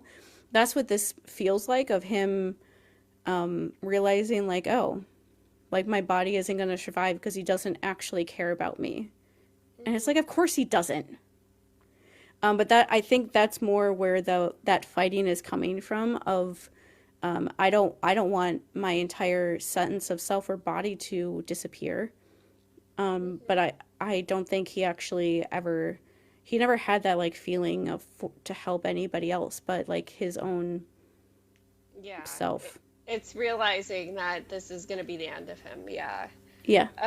So that's when the dream shifts, and it shifts to a scene from the 90s. Um, it's Chiron, Hermes, May, and baby Luke. And they're in the big house. Chiron is essentially talking May through the fact that she wants to become the new Oracle of Delphi, which, like, at this point, the oracle that was cursed by Hades has been dead for a while. And Chiron's, remarking, for some reason the spirit hasn't inhabited anybody for 20 years. Um, Humanity seems to have lost its ability to host the oracle, and May is determined to try. She already knows that she has the gift of sight and maybe even some prophetic powers on her own, so she's just like, I want to try this. Hermes tries to dissuade her and says, you couldn't marry if you become the oracle. You couldn't see me anymore. And she says, well, you're gonna get bored of us soon anyways. Like, anticipating, because, like, he's immortal, and because these gods continually have kids and then just produce new and new generations. Whatever. Like, I'm a blip in your timeline that's gonna be over soon. And so we see the scene progress to the point where she does go up to the room where the oracle is, and there's, like, a flash of light and a scream, but we don't know exactly, like, we do, but we don't know that she saw something about Luke. But yeah, the flash of light turns out to be that prophecy. Where I think Hermes is acting like he's the victim here, for like, oh, Yeah. I lost May, who loved me, and my son, because of the oracle and the future and blah blah blah blah blah blah blah. And I'm like, oh my god, shut up. Yeah. But it also, I like that Percy is seeing all this stuff because he's realizing, like, this is all Hades' fault. Exactly, yeah. This is where he's able to connect the dots, that those two things that he's been shown now go together. That earlier he was shown the scene with Maria D'Angelo, and how Hades cursed the old oracle, and now he's, like, putting it together that, oh shoot, it's because she tried to access the oracle that all of this happened. Thing that May just wanted to, I think she just wanted to do something that was, like, different and special. Yeah. So, Percy wakes up, bangs his head after, like, he wakes up at the point where she's screaming. Mm-hmm. And Annabeth is standing over him. He says, I told her part of my dreams. I left out the vision of May Castellan because it was too disturbing to talk about. I also left out Ethan's speculation about Luke finding Kronos inside his body. I didn't want to get Annabeth's hopes up. Mm-hmm. And she asks, do you think Ethan suspects your weak spot? I don't know, I admitted. He didn't tell Kronos anything, but if he figures it out, we can't let him. Thalia and the head counselors were waiting for us at the reservoir. See, they're coming. One of my scouts just reported they've crossed the Harlem River. There was no way to hold them back. The army, it's huge. We'll hold them at the park, I said. Grover, you ready? As ready as I'll ever be. If my nature spirits can stop them anywhere, this is the place. Percy ends up in a fight with Hyperion, so we can skip to that part. So Hyperion is father of Sun, Moon, and Dawn, one of the Titan Lords. And one of the ways that he is significant is when Kronos made his stand against Uranus. This is one of the brothers that held down Uranus, and holds one of the pillars of the world. So in this fight against Hyperion, it says his eyes were just like I'd seen them in my dreams. So this was the Titan that was mentioned earlier that was super golden. His eyes were as gold as Kronos's, but brighter, like miniature suns. So Percy is trying to fight him on sea at first, and then Hyperion says we fight on land. I was about to make some clever comment like no when the Titan yelled. A wall of force slammed me through the air, just like a trick Kronos had pulled on the bridge. I sailed backwards about 300 yards and smashed into the ground. If it hadn't been for my new invulnerability, I would have broken every bone in my body. And there's this, like, powerful wind happening while they're fighting each other. And this is one thing that's, like, kind of curious about Percy and his powers, is it very much feels so instinctual that he doesn't even know what he can do a lot of the time. And this is another instance of that. So Hyperion just starts yelling, stop that wind. I wasn't sure what he meant. I was too busy fighting. Percy, Grover called in amazement. How are you doing that? Doing what, I thought. I looked down and I realized I was standing in the middle of my own personal hurricane. Clouds of water vapor swirled around me, a wind so powerful they buffeted Hyperion and flattened the grass in 20-yard radius. Enemy warriors threw javelins at me, but the storm knocked them aside. So he uses this hurricane to bring Hyperion closer to Grover. Basically, he gets imprisoned in this tree thing. That was really satisfying. Yeah, and let's see, the Titan Lord was completely encased in an enormous maple. The trunk was at least 20 feet in diameter with branches as tall as any in the park. Huge reed squeal through upper Manhattan, and it turns out to be a giant pink pig, a sow, and it's the Clamzonian sow, which Annabeth's like, we haven't, like, there's no heroes ever defeated it, which is kind of funny. I always look the OI first, and then, like, we'll go to other sites to look things up. The Clamazonian sow has literally one source to it. And it was literally just a description of what it is, which is why it's like there's no heroes that have defeated it. I think this part was funny to me, not only like the hurricane thing, when you were saying like Percy's powers are instinctual. That's what it's like when you're like a water person. Like I have a lot of water in astrology, so I go with that. But when you are a water person, it's all just like instincts and your intuition. You don't really, you know what you want to do, but you're not thinking about it like that. And that should be like how Percy's powers work, and that is how they work. Like he doesn't know, he's not thinking like, I want to make a hurricane in a way that like what we were saying last week about how he's not like a Marvel superhero or a comic book hero. Comic book heroes will be like, oh, I want to take this building down, and so I'm going to do this thing to make that happen. He's not thinking that. He's like, I need this person to stop. And he just like instinctually starts doing things without thinking about it to make that happen. He's not like making a plan.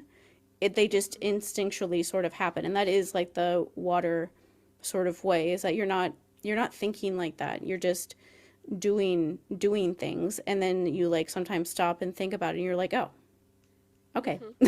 That's what I've been doing all this time. I didn't really realize it. But then also when they were talking about the sow, the one line with Percy is like, oh, did Heracles stop him or something or other? And he just assumes it's always him.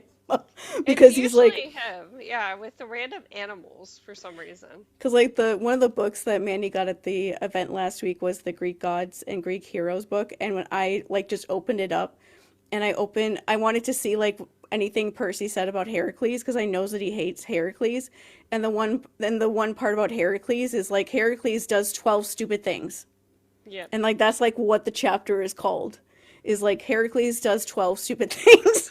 Yeah.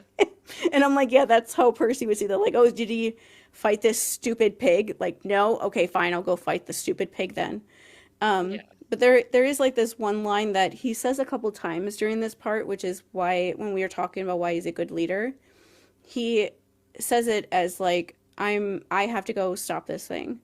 And it's not like a thing of I need to go and like save the day or something. He's like, no, I'm in charge. Like Yep. I'm the leader.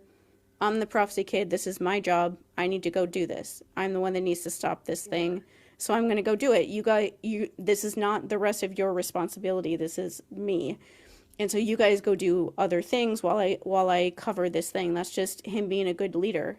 Of Yeah. instead of like the whole thing with like Clarice, of her thinking that she deserved all of the rewards for what other people did during the battle. This is like the reverse of that, where he's like, no, I'm going to take on the most dangerous thing because it's my responsibility as the one in charge. I Hmm. support you. You don't support me. Oh, what he says is, I didn't want to leave my friends in such bad shape, but that sow was the biggest threat. It would Hmm. destroy everything.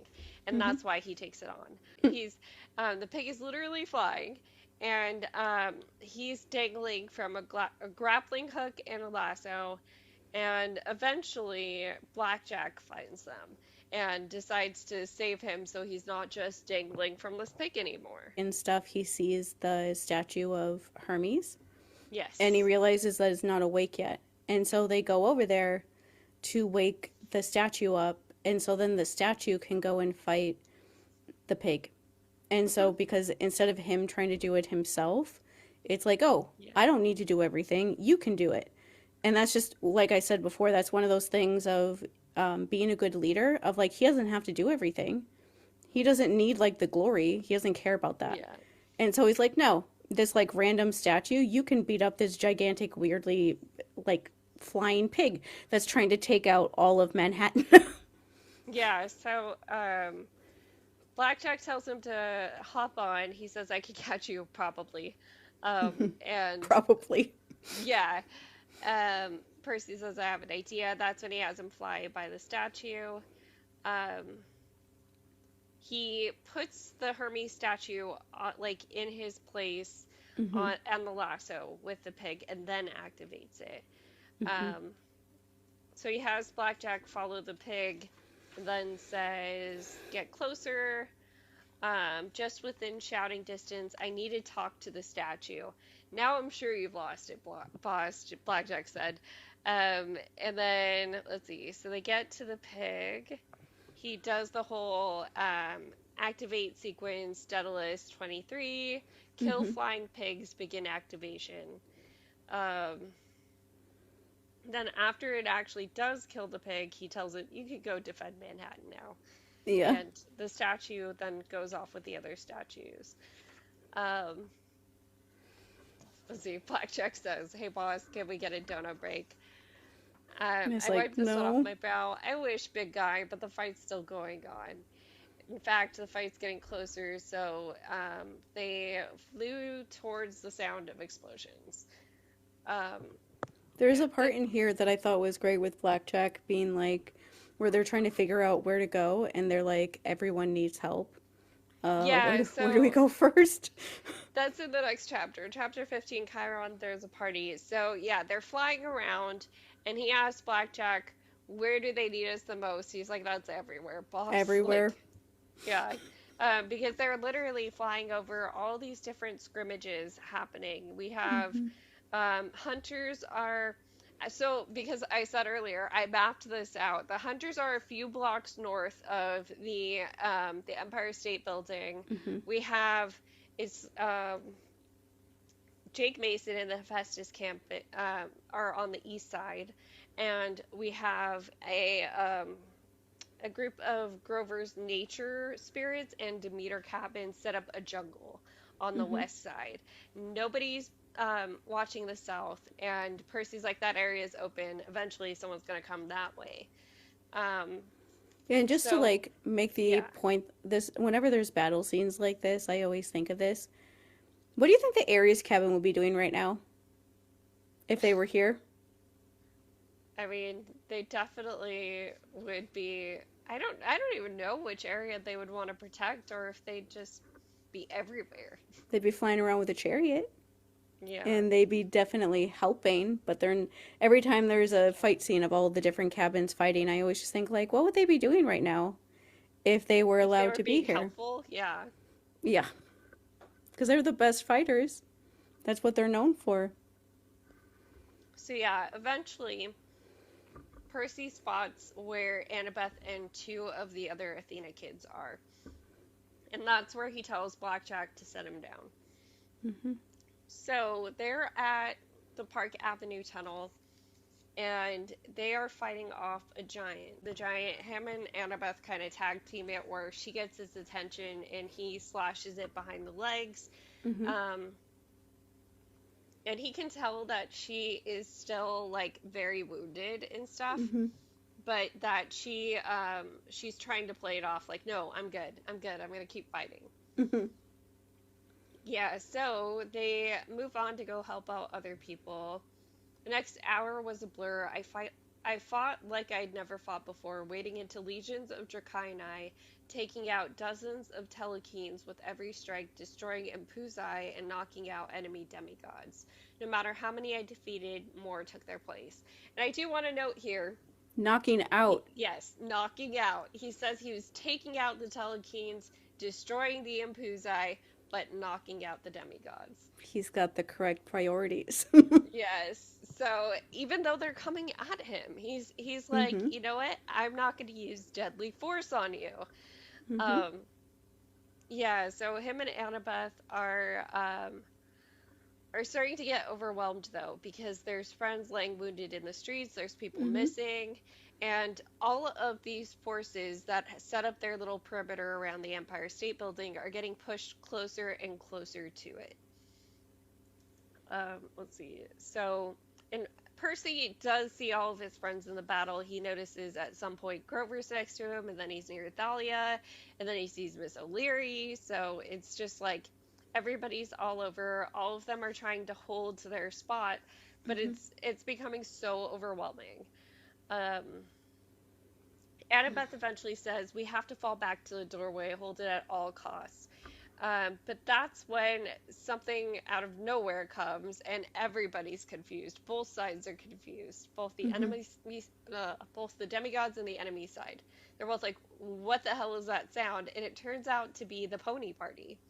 Hmm. Chiron brought all of his The party siblings. ponies. Yeah.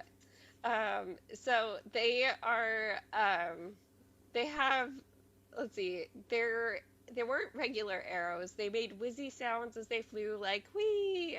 Some had pinwheels attached to them. Others had boxing gloves rather than points. And so they overwhelmed the forces so much that an army from the northern flank just kind of like ran into the southern flank before they Like, all boom. retreat. Yep. They like, I picture them like if you're watching like an old movie, two people like run into each other and then just both go running the same direction because they're Yes. both trying to get away. It's a nice image. Yeah, so what Chiron was doing, it turns out, was that he was gathering literally all of the Everyone. party pony forces, all of the chapters. And Percy was like, I didn't even know anyone could get through the city's like magical barriers. What the heck? Hmm. And the way that Chiron essentially says it is that that's mostly meant for mortals. So it's not really as strong as it seems. Um, Foreshadowing. yes. So Another thing too, I have to point this out because I don't think anyone says this anymore. Um, some of the slogans on the Party Pony shirts, horses pone, but horses with a Z, Hmm. and then Kronos sucks, S-U-X. And it's like those are older conventions, like back from the early ages of the internet. Hmm. Most definitely. Yeah, I don't even think anyone does pone anymore. It's Um, in End of the World. yeah. The like thing that I still quote Hmm. regularly that came out in 2001. That it took me 45 minutes to watch that on my friend's computer. Yeah. That every millennial quotes all the time, and most of the time the other generations don't know that we're quoting that. Fucking kangaroos. Party Ponies coming up, like it scares one of the Hyperborean giants to the point where it falls back on Kronos. It That like was literally funny. sits on him. Yeah. Um, and so the Kronos' son is ruining his day because yeah, Chiron's his kid. exactly. So basically, this is so like so random and so confusing to the point where the enemy has no other option except retreating. And Hmm. it's just in time too because the sun's about to rise, and so it's going to give them that daybreak kind of break that they would have gotten anyway. Hmm. And so yeah, this allows them to regroup a little bit more because now they're pushed all the way back to the Empire State Building. Yeah. Um, And what I remember about this next part is Percy's kind of like exhausted, and yes. the other people like Annabeth and stuff are trying to help him feel better. Be like, it'll be okay. Like we get a break, everything will be fine. And he's like, Yeah, but we do find out from Chiron that like it's not just them in the city that are getting overwhelmed, that the gods that are out fighting Typhoon are like so Dionysus was incapacitated yesterday. Typhoon hmm. smashed his chariot and the wine god went down somewhere in the Appalachians. No one has seen him since. Hephaestus is out of action as well. He was thrown from battle so hard he created a new lake in West Virginia. He will heal, but soon enough, not soon enough to help. The others still fight. They've managed to slow Typhoon's approach, but the monster cannot be stopped. He will arrive in New York by this time tomorrow. Once he and Kronos combine forces, um, then what chance do we have? I said. We can't hold out another day. We'll have to, Thalia said. I'll see about setting some new traps around the perimeter. But she's also exhausted. He's like, Yeah. she's going out to go set out traps, and she's not She's doing too immortal, well so with she that. doesn't have to sleep, but she's emotionally exhausted still. Yeah, she like looks beat up and grimy and stuff. Hmm. Chiron says he's gonna go help her and make sure that the other party ponies aren't going too overboard. Percy and Annabeth, is this where they start talking to each other? Hold on. I was trying to remember if that happens Yeah. first or if Dionysus happens first. Yeah, Annabeth happens first. So she was cleaning off slime off her knife. They're left alone. At least your mom is okay, I offered. If you call fighting Typhon okay, she locked eyes with me. Percy, even if with the centaur's help, I'm starting to think. I know. Listen, there are some visions Hestia showed me, and so like Percy at this moment's like, I don't know if we're gonna live, so I'm just gonna tell you everything I have to tell you. Hmm. He decides to tell her about the visions he had about Luke. Um, I saw you, Thalia, and Luke the first time you met, and the time you met Hermes. Um, Annabeth slipped her knife back into its sheath. Luke promised me he'd never let me get hurt. He said we'd be a new family and it would turn out better than his. And Percy says in that moment her eyes looked exactly like the 7-year-old version of hers. Hmm. Um, and she basically kind of says Thalia had a similar talk with her where she warned her like, we need to stand against Luke. He made his choice, kind of stuff. Um, I nodded, but there's something else you should know. Ethan Nakamura seemed to think Luke was still alive inside his body, maybe even fighting Kronos for control. Um, I didn't want to tell you, I admitted. Percy, for so much of my life, I felt like everything was changing all the time. I didn't have anyone I could rely on. I ran away when I was 7. Then with Luke and Thalia, I thought I'd found a family, but it fell apart almost immediately. What I'm saying, I hate it when people let me down, when things are temporary. I think that's why I want to be an architect. To build something permanent, I said, a monument to last 1,000 years. She held my eyes. I guess that sounds like my fatal flaw again. I understand how you feel, I said, but Thalia's right. Luke has already betrayed you so many times. He was evil even before Kronos. I don't want him to hurt you anymore. And Annabeth, she says, you'll understand if I keep hoping there's a chance you're wrong. And that's kind of where that conversation ends, of her saying, I still have hope, even though he's shown me time and time again that I shouldn't have any hope in him. Yeah. This was the part where when I read that, I messaged Mandi and said, I'm glad I've been through 7 years of therapy so I could read that and not be like as upset I would have been before all of that. Because it's just like Percy's being really honest with her. Something does happen that makes Annabeth realize that like there's no saving Luke. And it is not anything that he has ever done to Percy. It is something else. And that's just really hard because it's never for you. And that's just true for when you're the scapegoated person. It's never you. It's never you. For what makes people like realize that this person is not who they think it is. And it's just like, why isn't it me? And it's like, yeah, I don't know why it isn't. I don't know why her watching Luke do all this stuff to Percy never made her realize that. I don't know why it is the thing that it is. It would like, it's pretty, when you think about what's coming up next in the book, it's pretty like, it makes sense of what it is. That makes her realize that, honestly. But it's just like a frustrating thing. And that the scene when she does tell Percy that, she says something that is going to make me really upset. Because she is being really hard on him about that. Like, it's not his fault that Luke did these things. But it's just hard to know that when you're in that position, it's like you just want people to notice that all these things are happening to you, and for them to like care enough for it to affect them and change their opinion of them. And for whatever reason, it's just never from you. It's for other things. Yeah. Other things happen that make them finally realize like this person is done once and for all. And I don't know what it is. I don't know why. It doesn't happen like that for people most of the time. Yeah. I don't know. It just doesn't. And it's honestly like true to the story that Annabeth wouldn't realize that because of Percy and would realize it because of something else. But it's just always frustrating of like, I really wish that they would just realize it for us instead. Yeah. Percy kind of starts dissociating at this point, of course, in this conversation of like, Yeah. I don't know what else to say. But while he's doing that, he gets pulled into a vision. And so he sees a banner across a bar, and it reads, Happy Birthday, Bobby Earl. There's country music being played on speakers. He's basically in like a dive bar. Mm-hmm. And the dive bar has arcade games and stuff. And then he notices Mr. D is there.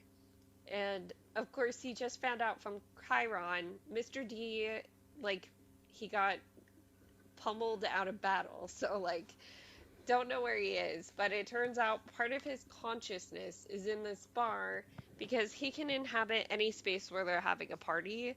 Mm-hmm. And poor Earl, what he says is, I think his friends are kind of slow, and that's why they're partying, even though it's the end of the world. But here we are.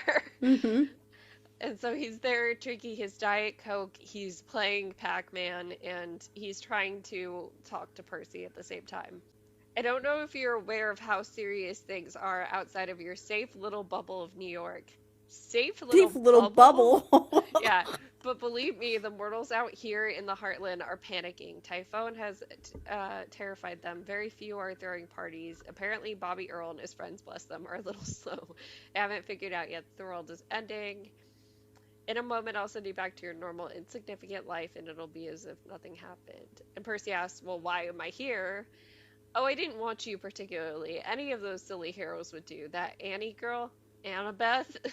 The point is, I pulled you into party time to deliver a warning. We are in danger. Gee, never would have figured that out. Thanks. He glared at me and momentarily forgot his game. Pac-Man got eaten by the red ghost dude. He says, go to the crows in Greek, and he yells at Blinky, which actually is the name of the red one. I double checked with William. Dionysus cursed, I'll have your soul.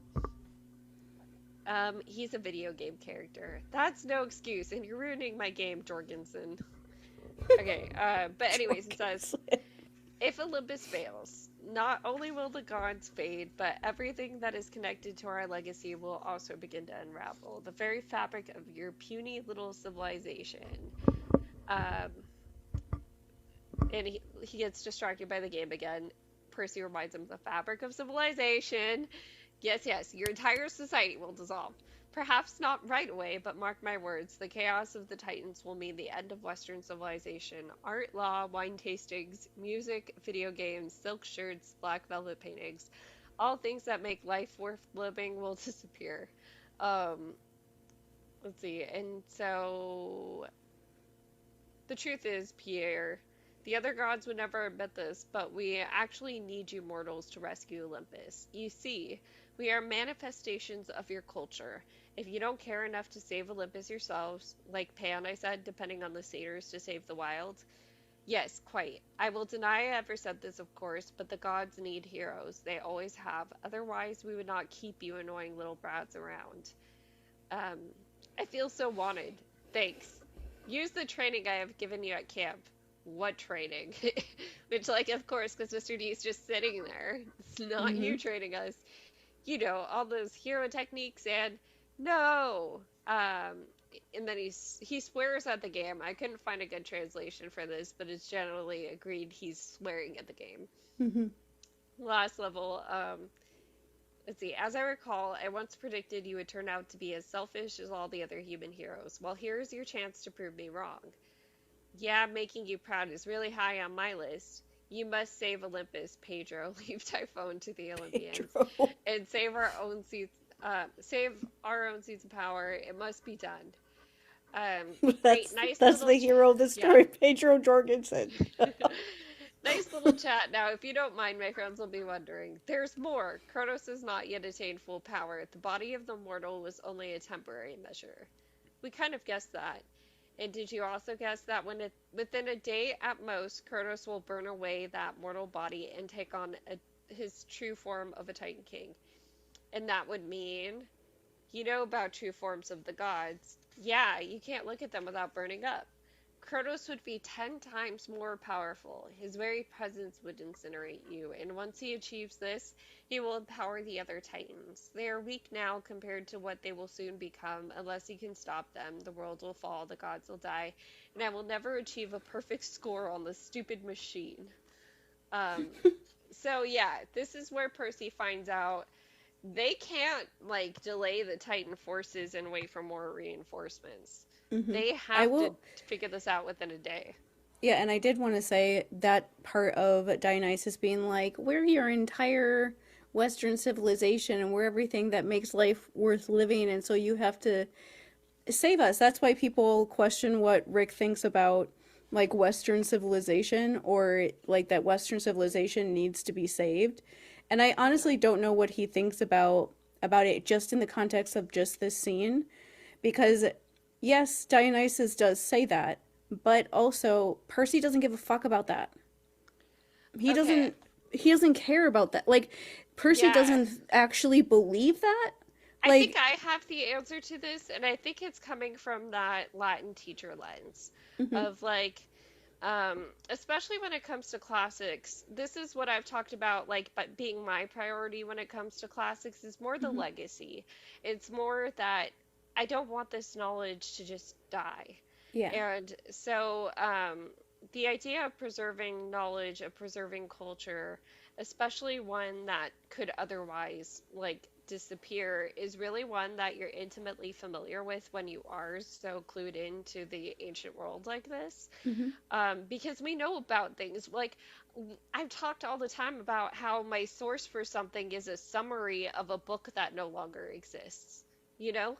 Hmm. And so we're so intimately familiar with the loss of culture that I think that that is the lens with which Rick was writing this, Hmm. and not necessarily thinking about, well, what about this culture wouldn't we want to preserve?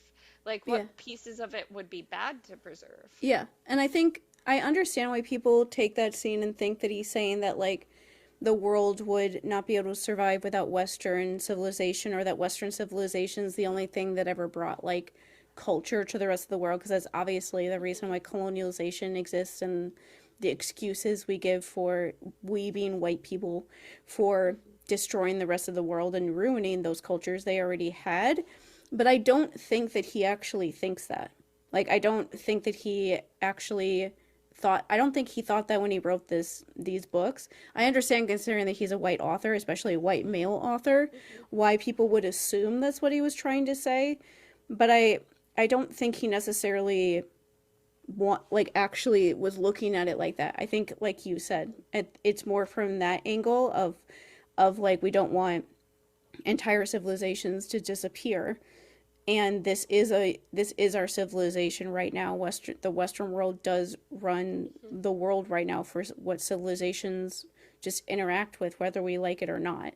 And it is like a thing that the person that's telling Percy this, he's making fun of him the entire time he's telling Hmm. him. He doesn't really care. He's like, Yeah. Percy isn't out there being like, I need to like defend Western society to like save Yeah. people from being able to be happy. I don't think I don't honestly don't think Percy cares about that. But it's just, I can understand why people read this scene and thought that that's what that's what Rick was saying. But Hmm. I don't think that he was, even back then. I think that the No. books that he wrote continuing on made that more clear, because I think he wanted to be sure Hmm. that people understood what he was really trying to say. And it is one of those things with classics people. It is easy for like the idea of not wanting to lose like old, like ancient religions and ancient cultures to meld with white supremacy really easily. So it Hmm. is like a line that you have to be careful to walk. Like, the reason why people are so Yeah. mean to us about our favorite myths is because they feel like we're like ruining a culture for thinking those things. And so it is one of those things that you do have to be careful about how you present it. But I think he does a good job of making that point with, while also never going so far to be like, the Western white people need to survive and be in charge of the world, or else nobody's going to be happy anymore. Yeah. That's like the opposite of like what he usually has to say. Exactly. So the last thing before he snaps out of this vision with Dionysus is Dionysus asking about one of his sons, and it was one of his sons that was a twin. So he says, Hmm. "Is Pog still alive? I lost his brother Castor last year." And Percy remembers them. He says, "Yeah, he is still alive." And Dionysus asks him, "Can you keep him safe?" Percy's like, "I'm gonna try my best," Yeah. which is his typical answer, Yeah. unfortunately, because he gets asked this way too fucking often. Hmm. Poor Percy. Gets back into reality and he notices Paul's Prius. Yeah. And yeah, so Paul's Prius is parked on the street, and so a couple things about this scene. Okay, first of all, my heart melted because when he says it, My or when he parents. sees it, he says my parents right away. Hmm. Yes. He doesn't hesitate to call Paul one of his parents. Yeah, it's not Um, Poseidon he's talking about here. yeah, and the other thing about it is he notices that they look like kind of frantic where they're pulled Yeah. over. And he says they were coming to find me. My mom must have sensed something was wrong, which, like, that is so relatable as a mom. This idea that, like, nothing is gonna stop me. And, like, yeah, she did theoretically get stopped by Morpheus, but think of how hard she would have had to fight whatever was happening to even Hmm. make it that far. Hmm. it's kind of similar with how a lot of people will dismiss what Orpheus did of like, well, he didn't bring Eurydice back. The man went into the underworld and Yeah. negotiated a person returning. Hmm. And Sally here is immortal. Her and Paul made it like far enough, close enough to the Empire State Building that they're still within the vicinity here Hmm. before they actually fell to sleep. And the other thing too that we find out in this part is we see Pandora's jars in the back of the car. And it's not necessarily because like they had it, they were delivering it. It's because it's going to keep following Percy, similar to his pen sword.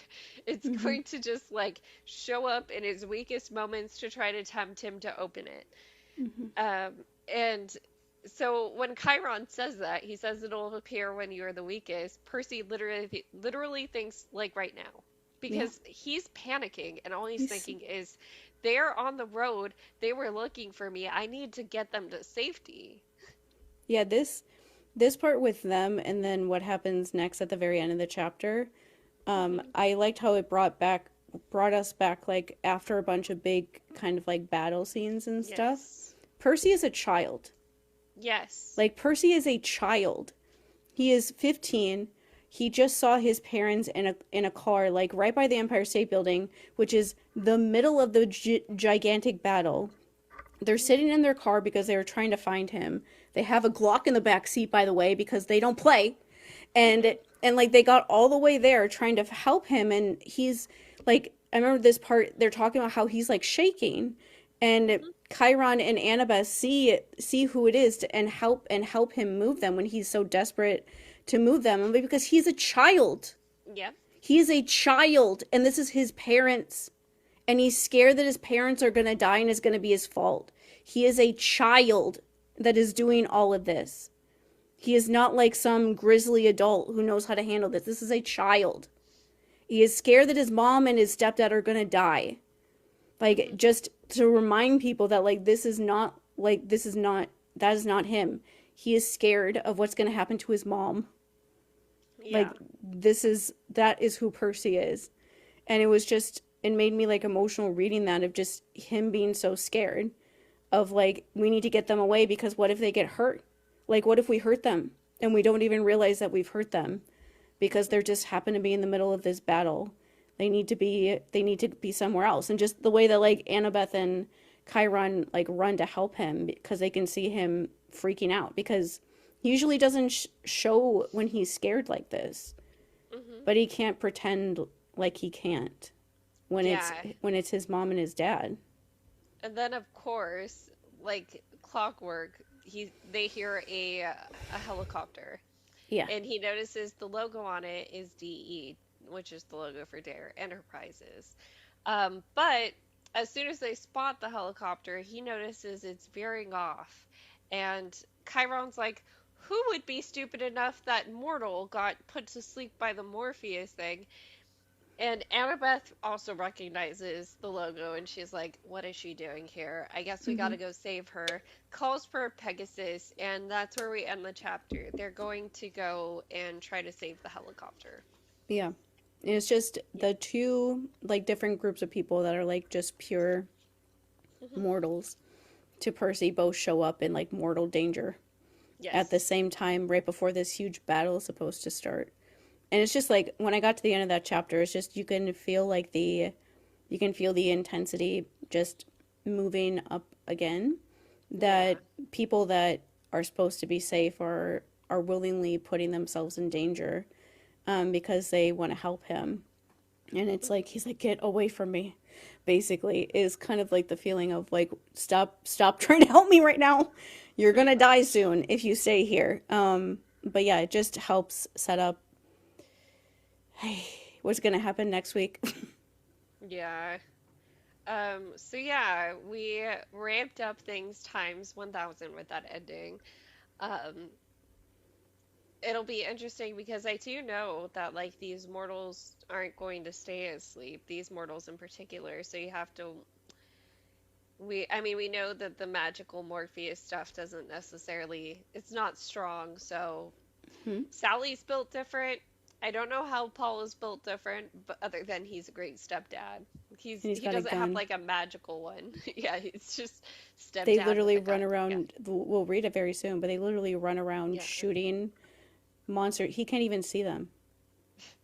He can't even see them. The other thing I saw the new director for season 3 Yeah. was like the only other thing we had to discuss since we're done with the book stuff, pretty much. Yeah, there's a director for episode 3 and 4, which is a lot of like, I don't know where they're gonna stop with episode 4 when it comes to like the quest stuff of how far that stuff is gonna get. Yeah, we'd have to imagine maybe Percy has at least like gone himself at this point and probably has met up with them or is going to meet up with them Yeah, by that like point. Yeah.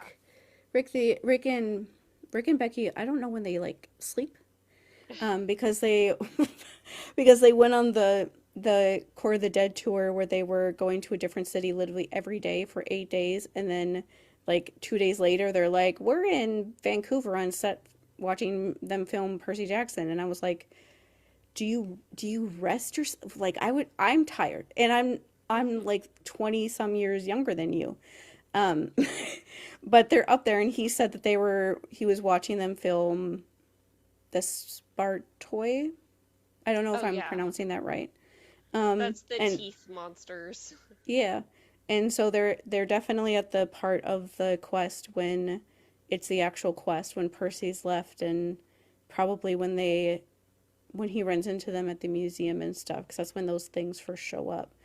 And there was a picture he posted today of Sarah, who plays Zoe. She wasn't filming today and came on set just to meet him. Yeah. And so she's just wearing like normal clothes. I think that was all we had on our list. Because there's not really too many filming updates just yet. No. Next week is chapters 16, 17, and 18, and pray for us.